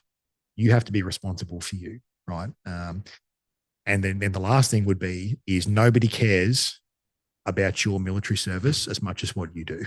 They just don't, right? Yeah. Like, yeah, people will give you a high five on Anzac Day and it's great to get your gongs out and strut around and all that type of stuff. I do that. It's great. It's wonderful. Feel good. But ultimately, they don't care. Like, it doesn't affect their life day to day. So, like there's this phenomenon, particularly of SF guys, where they think, I'm a digger at 2 Commando. I'm getting paid, big dollars. I'm a 6-figure digger. So I'm going to leave 2 Commando, where I'm the top of the pile, the most elite, the most high paid, the most well-resourced. And I'm going to leave that environment, go to a new environment where I have no experience, no skills, no knowledge, a lot of transferable attributes, don't get me wrong, but no actual skill set. And they're just going to pay you all this money to be there just because of you got a green beret on your head. It's like, no. You know how budget works? They don't just make money out of nowhere to just pay you, and the guys have that expectation. They just think they're going to be able to roll out into civilian life and just get paid a whole bunch of money because they got a fucking beret on. It's like, that doesn't happen, man. Yeah. Like that's not how the world works. So, yeah. And I think people, like you said, they have this expectation of what's going to happen, and reality is not like that. So to me, that's a big problem. That causes a lot of problems for people, is those things. Yeah. And that's why I like asking that question, particularly from you, because you watched me go through all my stuff, for example, for the last several years or whatever. But like all those mistakes, every single one of them, I've done it 100%, all of them. But the place I end up is what you're talking about. But I just fucking pinballed and did it the hard, fucked up way. But ultimately, that's where I ended up in the same place. Yeah. But I think like what you're saying is, we were talking last night about that zone of proximal development thing. Like if somebody's in that really victim mindset, they're in that fucked up place where it's everyone else's fault and the military's done them bad and fucking, whatever. It's the gap between there and getting to the ownership thing is perceivably so fucking big that they just can't do it. Yeah. So you've almost got to like walk them there. And I think that's why, like you were before, you were sort of like, hey, I might sound a bit harsh saying this, is because you've got to have a couple of cobblestones to get them from this bit to that bit, because it's a big leap. Yeah. Yeah. So yeah, I think it can sound harsh. It's the fucking truth. There's nothing untrue about it.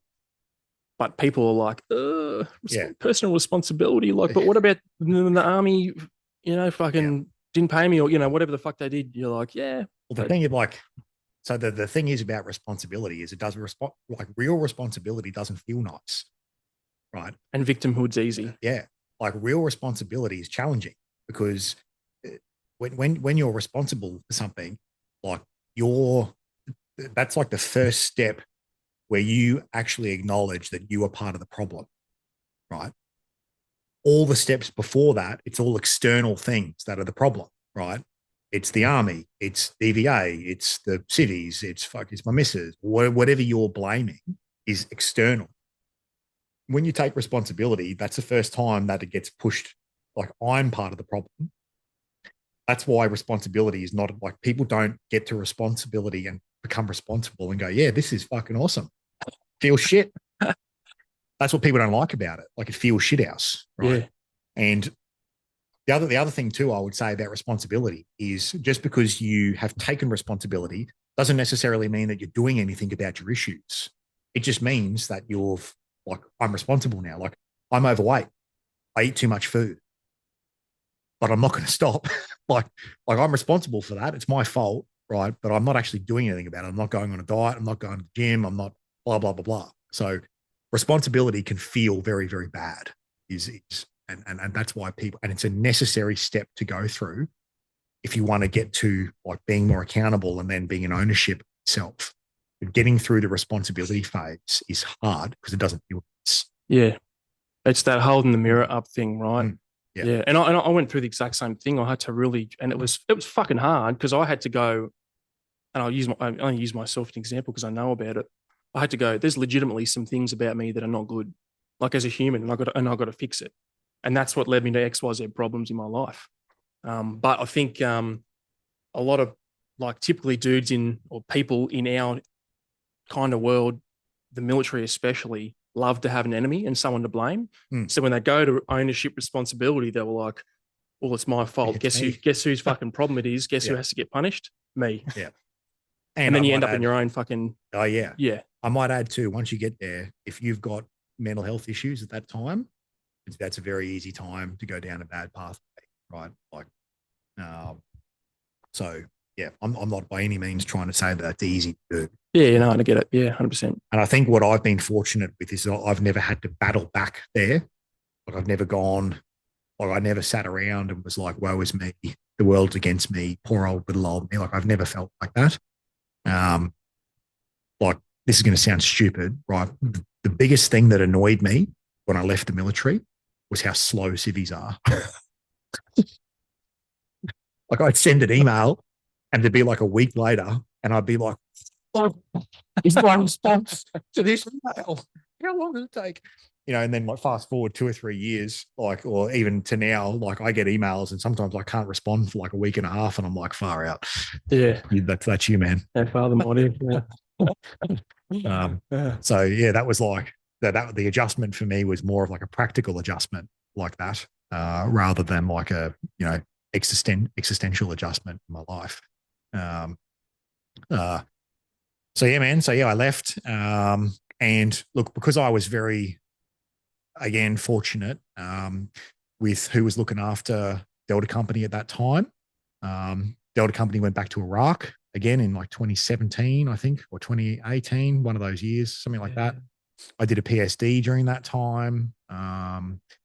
So that was good. I did all my SOOPS courses, did ACQB and CQL, like all that stuff, DEMS, ropes, the whole kit and caboodle. I was a Lance Jack at that stage. So I did all those courses. That was really cool. It was all great. And the whole time I was very upfront with Delta Company about my discharge when I was going to do it. Which I also think is a hot tip for young players is get out in front of your discharge. Like the sooner you let people know, in my opinion, the sooner you let people know, the better it will be because they can get the shits with it or be happy about it, whatever it is, get over it and then work with you to get a plan.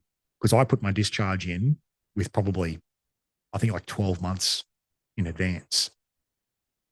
You know, so like a long time. So in that, like after the initial thing of like, oh, okay, you're going to get out, there was a little bit of toing froing about like, should he go on deployment? Should he not? Are we going to put him on PSD? Should we not? Should he do SOOPS courses or not? In the end, they were basically like, okay, well, you're here for 12 months. You've got good skills. We might as well use you. So go on deployment, do your SOOPS courses. You know, if you come back as a choco, we'll that'll be good anyway. So I just carried on like normal and away I went. So that really worked for me in particular. That was good. And then, so yeah, man, I left the army and I had a idea in my head about going to the sporting industry. I remember this. Yeah. And I was living here on the coast, on the Gold Coast, with Amy. So, yeah, I had this idea in my head about doing like well-being and mentorship and all this type of stuff in the sporting industry. And, you know, I didn't have a huge amount of time to kind of land a job. You know, like I had about 9 months, which is significant, but I wanted something in particular. You know, also I wasn't going to take trolley boy or whatever down at the shopping center. So I was up here and I actually got a fair way into the industry. Like I did a course in athlete well-being management. I had meetings at the Gold Coast Titans, at the Broncos, at the Suns. I was starting to like Southport Sharks, all this type of stuff. And I was making contacts in that world.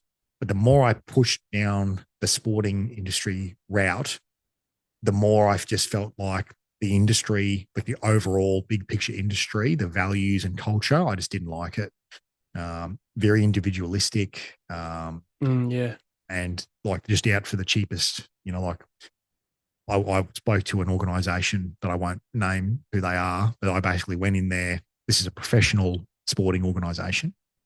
Sat down with them and told them how I was, told them what I could offer. I had this whole big presentation about camps and, special forces and blah, blah, like all this stuff. And they just said to me, oh, look, we're happy to do this. And we'll do it over this time. And, how are you going to resource it? And I was like, you're going to fucking pay me. That's how I'm going to resource it. And they were like, oh, no, we're not paying for this. And I was like, oh, okay. Guess I won't be doing it. Well, I'm not going to be doing it then. And they were like, oh, that's fine. We can just get the guys from Inogra to run something for us anyway. And I was like, okay, have fun. Yep, same thing. That's what they did. They got some fucking PTI or something from Inogra who ran some camp for them, and away they went. So there was just like little, and like, I'm not saying Pete Waring's so special. They should have fucking paid me all this money. Yeah, no, but like, I was offering what I thought was a professional service run by someone who had a good resume behind him, and you were going to get good outcomes out of this. And they were just like, weren't interested at all in that. And the other thing too that I found with that industry was it was jobs, and this is coming from the army where it's jobs for the boys, but it's jobs for the boys in that industry. Like, they have these positions where they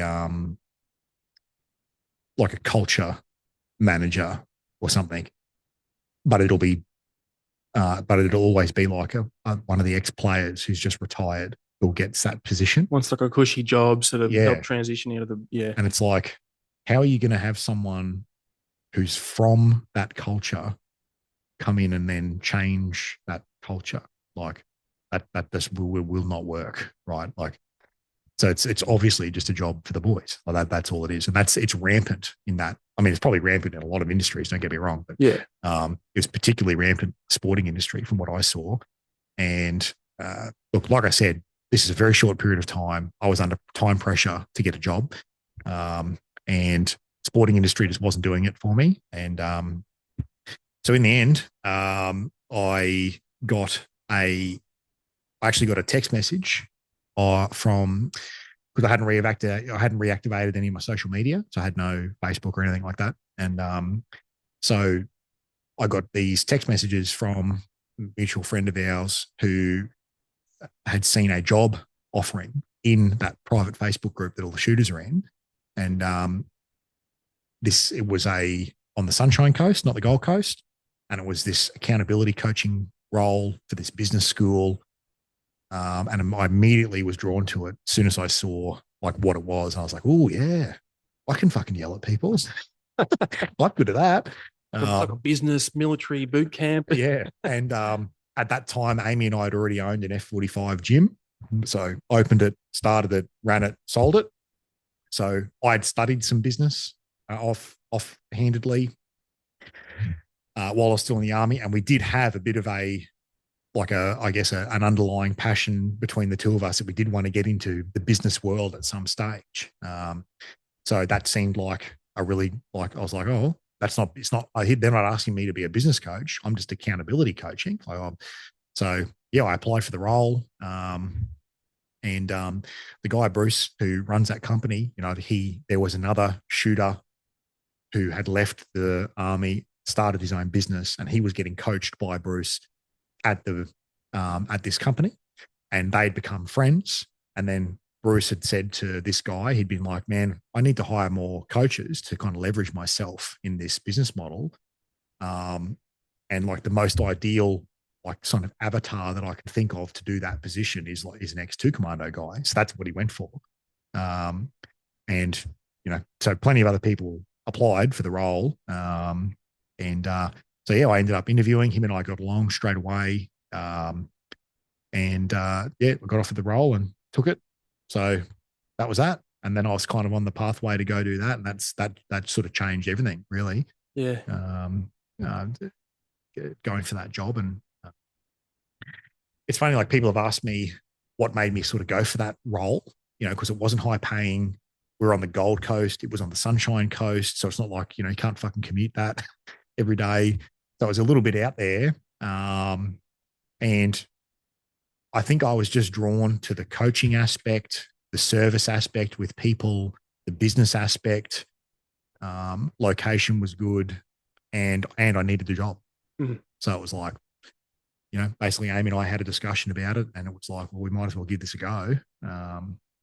And away I went. So, yeah, I ended up spending 5 years there at EBS. So had a wonderful time there and really grew my skills, but like that secondary skill set after leaving the military. Like, I wanted to do, like, there's a distinctive reason why I haven't gone and done private security or gone and done something, that's paramilitary in that sense. Because if I'm going to do army stuff, I'll do it in the army.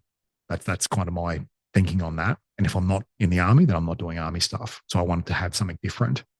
And business is where I landed. So yeah, I was very fortunate there with the position I got, in the sense that it was like a growing business, and I took this sort of a first growth position, and ended up sort of going through the ranks and getting promoted, and more coaches coming in, and like growing internally to the company myself, and also then my business skill set growing as well, because I had more clients, and Bruiser was like letting me off the leash more and more and more as I was giving better and better advice and guidance to clients. And I was just very fortunate, I think, to have that time. Like, I had sort of 2 years where it was just him and I, and I got to basically observe and learn from him, because he's very, very good at it. And COVID hit during that time. And if you could survive COVID in the coaching world with small businesses, then you can survive anything. Like, if you can keep your clients going during that time, and we did. So that was a big feather in the cap for us, or for me in particular, of like the new career. It was like I sort of got out of that initial COVID lockdown where everyone went home for sort of 10 or 12 weeks initially, in Queensland in particular. Once we got out of that time, like, there was a conversation where Bruiser and I was standing around, and he said to me, man, if you can coach through that, you can coach through anything. So it's like, he basically gave me the big tick in the box right there. And then I was like, yes, here I go. Yeah. So yeah, man. And I brought, I guess, that military, but also like my signature intensity to that role, in the sense of like, I took it seriously. I wanted to get better at it, and I was kind of relentless in the sense of like, I was there every day, worked hard. I developed the skill sets that they wanted me to develop, presenting on stage and all this type of stuff, which I'd not done before. And just set me up with amazing knowledge, which, was what I'm utilizing now professionally speaking. So, and that's that attribute stuff you're talking about before. Like, you've got a lot of skills in a particular area, but you just up and moved your attributes from there to there, and then picked up a bunch of new skills. Started at the bottom and worked back to the top again. So, which is what you got to do. But that's unavoidable. If you're going to move industry, like, it's unavoidable to do that. And you should want to, like, if you're going to start something, you should want to, like, get through it and know everything about it. And, like, you wouldn't, if you're going to be, if you're going to go to bloody 2 Commando or the SESR, like, you wouldn't just walk off Civvy Street and just go in there and do it. Like, you'd be going, like, if they said to a normal civvy, hey, we're going to put you in a 2 Commando team tomorrow and go to the Gan and fight, they'd be like, oh, hey, well, hang on, I need some training. I need a bit of time. I need some, hang on, I don't even know how to use it. Like, you wouldn't do it, right? So, but the same thing happens, like, when you leave the army, guys expect to just get thrusted into these roles that they know nothing about and don't have any context for, and be successful at it. And it's like, no. Yeah. Like you should want to go back and learn the foundations. And I think that earning, like I think earning is a big thing for people in our community, right? Like you've got to feel like you have actually earned it. Like it's that capacity thing. Like what capacity do I have to do this thing? To then go on and contribute and do the other things that we do. Like, Yeah. yeah. So if you haven't felt like that you've earned it, it's probably you're not going to feel like you deserve it, so to speak. But Yeah. in the opposite one, the flip side is if you feel entitled, you're Yeah. probably going to have run into your own issues anyway. So Yeah. Yeah. yeah, But I would say, like, too, like what we were discussing before about how I would view, like, I was more focused on being a good professional soldier rather than like the box ticking. But the same thing applies now. Like, I'm focused on having good stability in my business, good stability in the other business that we own, and that stability and having the fundamental aspects down pat and done right. When an opportunity presents itself, we'll be in the position to take it rather than trying to like scrounge around and scramble and da da da da and all this type of stuff. Like I prefer to, and that's that like David Goggins Kaizen mentality of I'm more focused on the work that I'm doing, and I'm falling in love with the effort that I put into it every day, rather than what the outcome is. Like I've got an outcome, got a budget, I've got a this, I've got a that, I've got all those things. That's good. The way I'm going to get there is by executing every day, type every week or every month or whatever that is. So yeah, yeah, mate. Well, I want to hit up your before we wrap it up because it's getting fuck days getting on, it is. and you've got to drive to the sunny coast. I do. Um, I want to talk about your business that you're running now. So obviously, at some point, you've gone, hey, I want to sort of do my own thing. Left EBS, but you've still got a whole lot of attributes and skills and whatnot, which you've then transferred to Cardinal Advisors. Yeah. So hit me up, hit me with it. Give us the fucking spiel. Snake. So, do you want to earn $1 million? Who wants a free trial? So I left EBS there for 5 years, bit over 5 years, and it was a very natural endpoint for me to leave there at that moment in time. And it was a wonderful experience doing that. And I had been gestating on this idea for a while, which is a bit of a theme I know during this conversation. So and Amy and I had been really, really discussing, because it's a big leap, because by that stage I was the general manager there on a good wicket, et cetera, et cetera. So, we got the house, 2 kids, all this type of stuff. So it's like, if I do this, that lateral movement, you got to do the whole fucking work up again. So if I do this, I've really got to nail like the principles of what I've been essentially advising people on for the last 5 years. Right. I took a lot of, thinking there, a lot of planning. I had revenue streams already coming in, which is also a big factor to my confidence levels to do it. And so then, I took off out of EBS, started Cardinal Advisors, and it's Cardinal as in the directions, not the Pope. People always say to me, "Is this religious in some way?" No, mate. It's a. Is this spelling the same, by the way? Yeah, it is. Oh, fucking there you go. Yeah. But no, the cardinal part is about direction, not about religion. I started Cardinal Advisors, and my focus is to work with small businesses, and I want to help them. Essentially, like my philosophy is more around like helping them to be clear on what they want out of their business, their success. I don't want to put ideas in your head about what success is. Like, I don't want to tell you how much money you should earn or how big your house should be, what your car is, blah, blah, blah, blah. That's your decision. Once you're clear on it, well, let me help you get that, right? Like some people they just want more money. Other people want more time. Other people want, just weird stuff that you'll never expect. So, and I just think that my opinion is an advisor or a coach or a mentor, whatever you want to call it, they should be there to help you achieve those things, right? You can challenge them. If I said to you, "Hey, Tom, how much money do you want to earn out of your business?" And you said, "$20," I'd be like, "Oh, you could probably you probably up that a bit. So like I'll give some feedback there, but I'm not there. Like if you said to me, Pete, I want to earn all this money, like I'm not going to turn around and say, oh, Tom, really, far out, dude.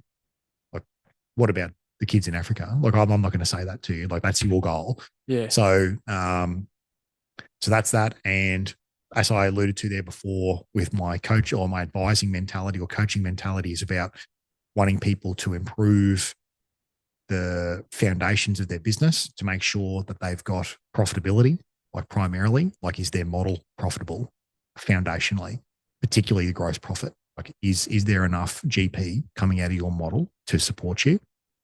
And is your cash flow good? And if those two things are rock solid and we're off to the races there, then the rest of it becomes way easier because you got money, right? So I like buying and selling businesses. I'm a big fan of educating people as much as I can about different business models so that when they start to go and want to do wealth plays or build their portfolio, they're not just thinking to themselves, shares, buy another house, well, that's it. It's like, well, think about a business, think about other things. Now that you know how to operate a business, it's like, what does it matter if it's a manufacturing business or a dry cleaning business or an advisory business? Like, who cares? Let's just go and find one that ticks a bunch of boxes for you and buy it. So I like that. And I also think that people in business need somewhere to go to get sounding boards or just to be able to express an idea or express something and have a reasonable person at the end of the phone or the end of the call say, yes, no, that's stupid. That's not stupid. You're correct for that thinking, or yes, take that action. And there may not be huge items, like it might just be the difference between hiring candidate A or hiring candidate B for a junior role, but they just want that little opinion. Who should I have here? This is what I'm thinking. Oh, this one. Oh, great. Good. And dumb shit. That's the other thing is business owners do dumb things because they get emotional, they get distracted, they get drawn away from whatever it is their business is. Maybe they want to do coffee beans. Who knows? Right. A very scalable, sustainable, predictable business model that is, by the way. No one's doing it. It's no one's doing coffee beans. But Pete, the market is not flooded, so there's plenty. It's a big market. You see where I'm going with this? World class, stupid. So it's also, but it's trying to help people not do things like that. Yeah. Because it takes away from the core element of what they're doing. Like if you want to be a bench press person and I go to the gym and I'm your coach and you're doing calf raises, it's like calf raises are good. Don't get me wrong, but you want to do bench press. Why are we doing calf raises? Well, don't do that. So let's get back to focus on what you need to focus on.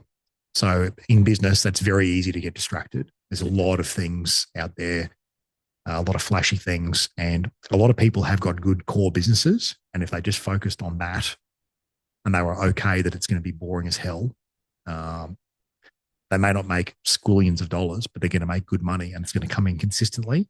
A lot of businesses can be run like that very, very easily. And it's normally the business owner that fucks that up. Yeah, no, I know. Yeah. As you know.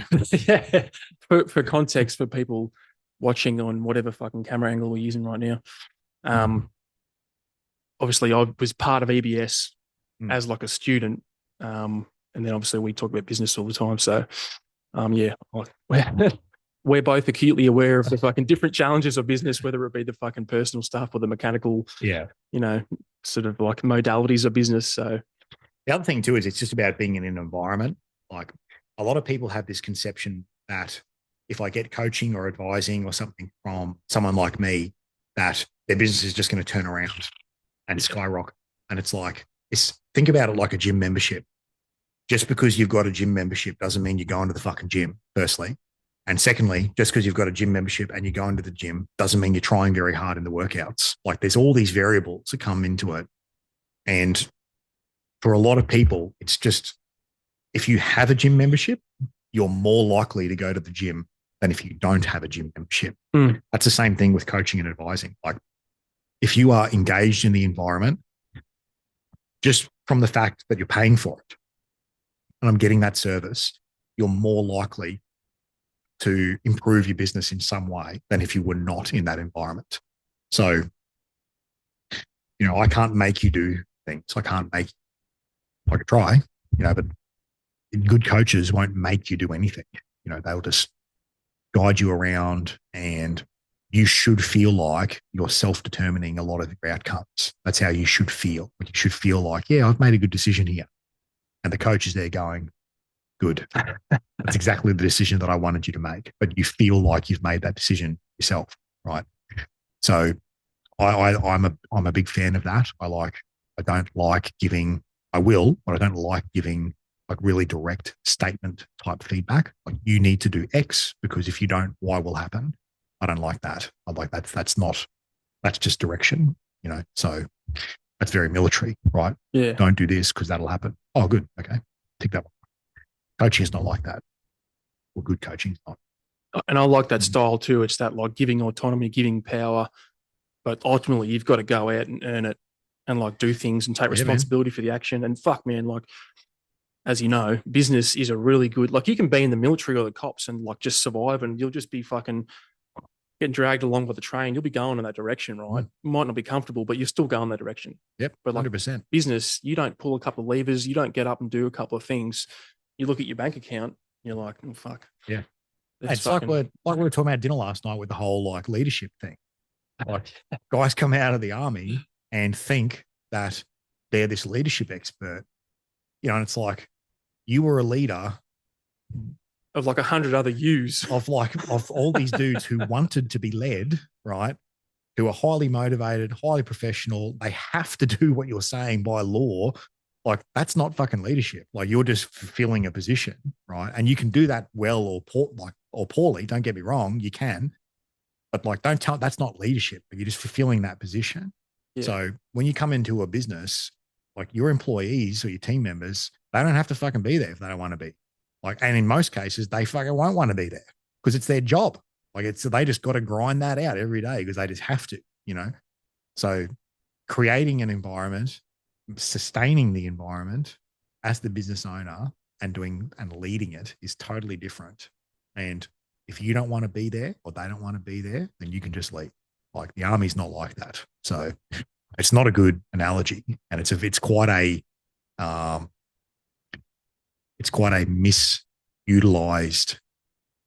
I don't know. I'll start again. It's like the army, like the classic army dude, like an officer who's been a captain or a major and comes out and starts his leadership consulting thing. And the whole thing is resting on his military experience. And the first time they run into a real commercial problem, they don't have any answers for it because to what their experience is, it's like, well, the diggers just do what I say. Yeah. Or you encounter the diversity thing, and you're like, I have no idea. I can't what motivates you. I don't know. You're like, yeah. you're polar opposite to me. So that's not leadership. Like it's that's just fulfilling a position. So learning to do that in a business environment, very different and very challenging as well. So I like to help with that type of stuff. I think also because Amy and I own our own small business as well, in the form of a dry cleaner and laundry. So we go through the challenges of business ownership ourselves, like with our business. So I'm very acutely aware of all the issues that happen in a business. And I'm not just sitting around with my degree on the wall telling you what you should be doing without knowing what it's actually like to do it. Yeah. Like, you're daily overcoming those challenges 100% as well. Yeah. And I'm not like, we're not I think the other thing that a lot of coaches do and advisors do is they present themselves to the world like they're totally impervious to any of these issues that would happen in a business because they want to look good or, they want to seem credible or something like that. But it's like a real business owner knows that you will have those issues. So it's like, I feel like it's way more credible to overcome the challenge as opposed to just like to be open about it. It's like, well, I own my own business and I've got my own challenges. But we do. It's like going to a doctor and the doctor says, I've never had a cold. I've never been sick. I've never had any health issues at all. I'm the perfect human specimen. Fuck off, doc. Bullshit. But you still take a script from a doc, even though you know he's a shit fight, right? Because he has the knowledge. So it's like it's the same concept. So yeah, but I run that business. I like to work directly with clients. I go to site, video, whatever, right? And I just like to get into their numbers as well. I'm big on financials, helping people understand their profit or loss, the balance sheet, statement of cash flow, how they all work together, how to do budgeting, cash flow forecasting, why is it important, all those issues like business modeling, not in the like sexy sense. I know that business modeling is like thrown out there all the time. Like it's this hectic thing. It's just like, what is your product? Who is your market? How do you produce your product or service? Is it profitable? Does it have wastage in it? Can you do it better? It's like as simple as humanly possible, right? So I think I've said this to you before about my dry cleaner. It's like people come in with dirty shit. We clean it. They pay us. We give it back. That's all it is. Don't overcomplex it past that, right? You make shit for dogs. People have dogs. They want your stuff. Make it for them. Send it to them. Get paid. And do it as efficiently as possible. Don't fuck it up more than that. Yeah. Don't overcomplex it.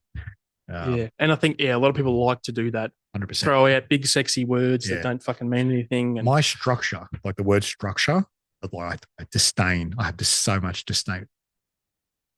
I need help with my business structure. Tell me what your business structure is now. I don't know. So if you don't know what it is, like how would you move? How would you change it if you don't know what it is? Oh, you should just help me with that.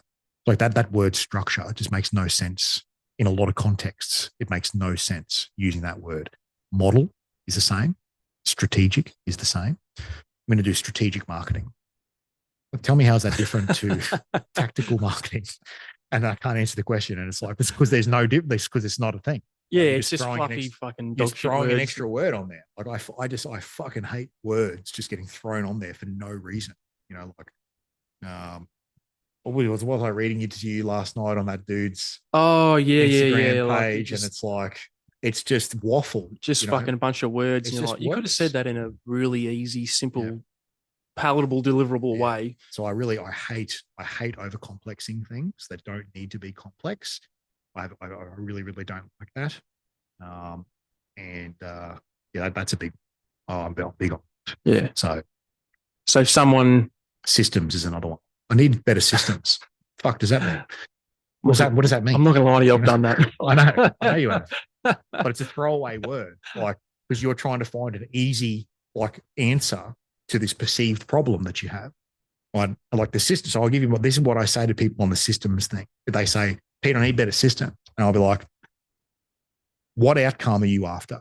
Like, tell me on your profit or loss, what number on there are you trying to change? More revenue, lower cost of goods sold, lower expenses, higher expenses, not lower net profit, higher net profit. Which number on there are you trying to affect? Oh, gross profit number. I want that to be higher. Okay, very good. Let's delve into that then. There's only 3 things that you can do with gross profit. You can increase your revenue, decrease your costs, or produce your product and service more efficiently. Which one of those 3 do you want to do? The first one. Okay, increase revenue. Do you want to sell more stuff? Increase your prices, do better with your sales. Which one of those do you want to do? Oh, I want to do better conversion. Okay, so you have a sales issue. You don't have a systems issue. You have a sales issue is what you have.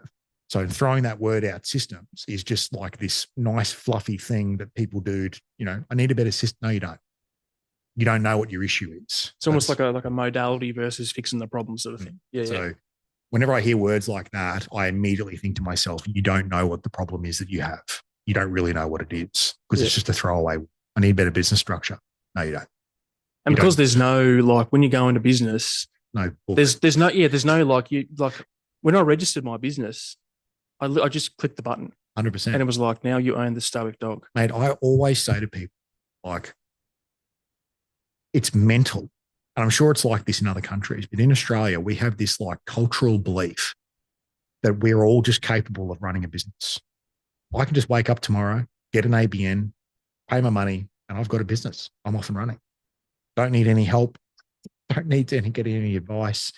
nothing. I'm just going to sell my coffee beans. People are going to come and get them. I was just going to use a coffee example. It's going to come and it's going to have, and it's this most stupidest thing. So it's like, if I said to you, you need to go and teach grade 1 to a bunch of grade 1ers next year, you will be at this school on Monday to start going. Go. You'd be like, no, I don't have an education degree. I've never done any work with kids. I don't know how to do any of these things. And it's like, no, you fucking don't, do you? But for some reason, we think we can just rock up on Monday at 9 a.m. and start a business with no help. Yeah. Right. It's crazy. It's crazy. It really is. And I've done it. Yeah. I mean, that's literally what I did for the first business and for this. And even the coffee business, that's like, I don't know if I ever walked you through the process. I literally started the business, had an ABN, fucking tax file number, like everything. I did all of that shit. I had 12 months worth of posts written up on my computer. I literally made a website. I had samples. I'd done packaging, everything. And like people were telling me like, bro, this is just a distraction because you're fucking, looking for the quick fix or whatever. And I was like, no. And then one day I was just like, fuck, this is a distraction. I'm just looking for a quick fix. And I literally just shut the whole thing down. Yeah. Everything. Waste from top to bottom, deleted it. Money. It's gone. Yep. Everything. It's super common. Right? Yeah. It's craziness. Yeah. And like I know we're taking the piss out of coffee and everything, but like you can have a successful coffee business. And I think that's why a lot of veterans and shit go to t-shirts and coffee businesses because you're like, there's no real complexity there. No, you just got to have a couple of interesting fucking marketing things or whatever. There's no problem you're solving, but there is a market. You could probably get a false sense of some sales or whatever. I made a cool t-shirt. Like, I'll fucking buy one of those. Yeah, but it's like, it's fast fashion. And a lot of the veterans that do that don't acknowledge that they don't know that they're going into that when they do that. Like they don't realize it's like, how many shirts with a footprint on it do you reckon you're really going to sell? And how much volume are you really going to need to move to actually make any money? Right. You don't know any of those answers. None of them do. And some of them have made it. Don't get me wrong. Some of them have got, amazing businesses. Black Rifle Coffee or whatever. Right? And but like you go back and look at those dudes, they're probably the OGs of that. Right. And their business is foundationally sound. It's like why Macca's and all those dudes have survived for so long. There's plenty of other burger businesses that have had a go at it and come and gone in the meantime. I just, but that's another thing that veterans love doing is I just go and start a business. Nobody needs to help me. I'm super smart. I was killing it. I was in the fucking 2 Commando. I can do this. I'll start a business. And then 12 months in, it's like, I've got an Instagram page and I've bought 10,000 followers who are a bunch of like Indian and Pakistani dudes and or just bots or whatever. Yeah. Yeah. And they don't buy anything of mine anyway. And then they go, oh, my business failed. Everything's fucked. Life's hard. How did this happen? DBA. I spent all my money on this and now everyone needs to help me. And it's like, no, mate, you fucked it. Yeah. Like I've been so close to that a bunch of times. I mean, just in general in business, you get to that point and you're just like, oh man. Fuck, man. This is way harder than I thought. Oh, yeah. Yeah. 100%. But, dude, I'll wrap it up for you so you can actually get home before dinner and see your beautiful children and your missus. Yeah. But, so, dude, if people want to find you, hit you up, especially veterans, like, and I'm not fucking sucking you off metaphorically, obviously, or literally. Okay. But you've done a heap of good work for me in my business, like coach me through a heap of shit, like, formally and informally. So if you're a veteran and you're listening to this or a cop or whatever, like, where are people going to find you to get the no dog shit version of how to do a fucking business? Well, I've got my website, so cardinaladvisors.com.au. We can put all the links and everything to my LinkedIn, and I don't do Facebook and Instagram or anything like that. I don't want that. It's rotten in my life. So I have a LinkedIn page, begrudgingly, I might add. Yeah. They're going to fucking send you a friend request like, thanks for connecting, Pete. I hope I can add some value to your network. Like, shut up and fucking idiot. Thanks, buddy. But I do go on there. It's a necessary evil. But mainly, mate, it's the website and all my info's on. Yep. So we'll just get that info into your. It'll all be in the show notes. The link thing at the bottom. Yeah, give me a call. I don't have a big term like a team working for me. There's no like process. Press 1 to speak to this. Press 2. It's just it'll come straight to me. And I'm not looking for a big client load. So I'm looking to work with the right people. So that's it. We'll put the website in there and give me a call and Bob's your uncle. Done. Bro, thanks for doing the potty, man. Hey, all good. I enjoyed that. Yeah, it's good. It was a good chat, man. Like, yep. Fuck, it was probably a long episode. I wouldn't even have a clue how long that went for. But yeah. Anyway, Pete, thanks for coming on, bro. Thanks, Tom. Appreciate it, man. Thank you. Thanks for listening, you animals. See you later. We hope you enjoyed that episode of the Origin Canine podcast. Tune in next week for another episode. In the meantime, go to origincanine.com, check out our safe, innovative, and built-for-purpose canine equipment.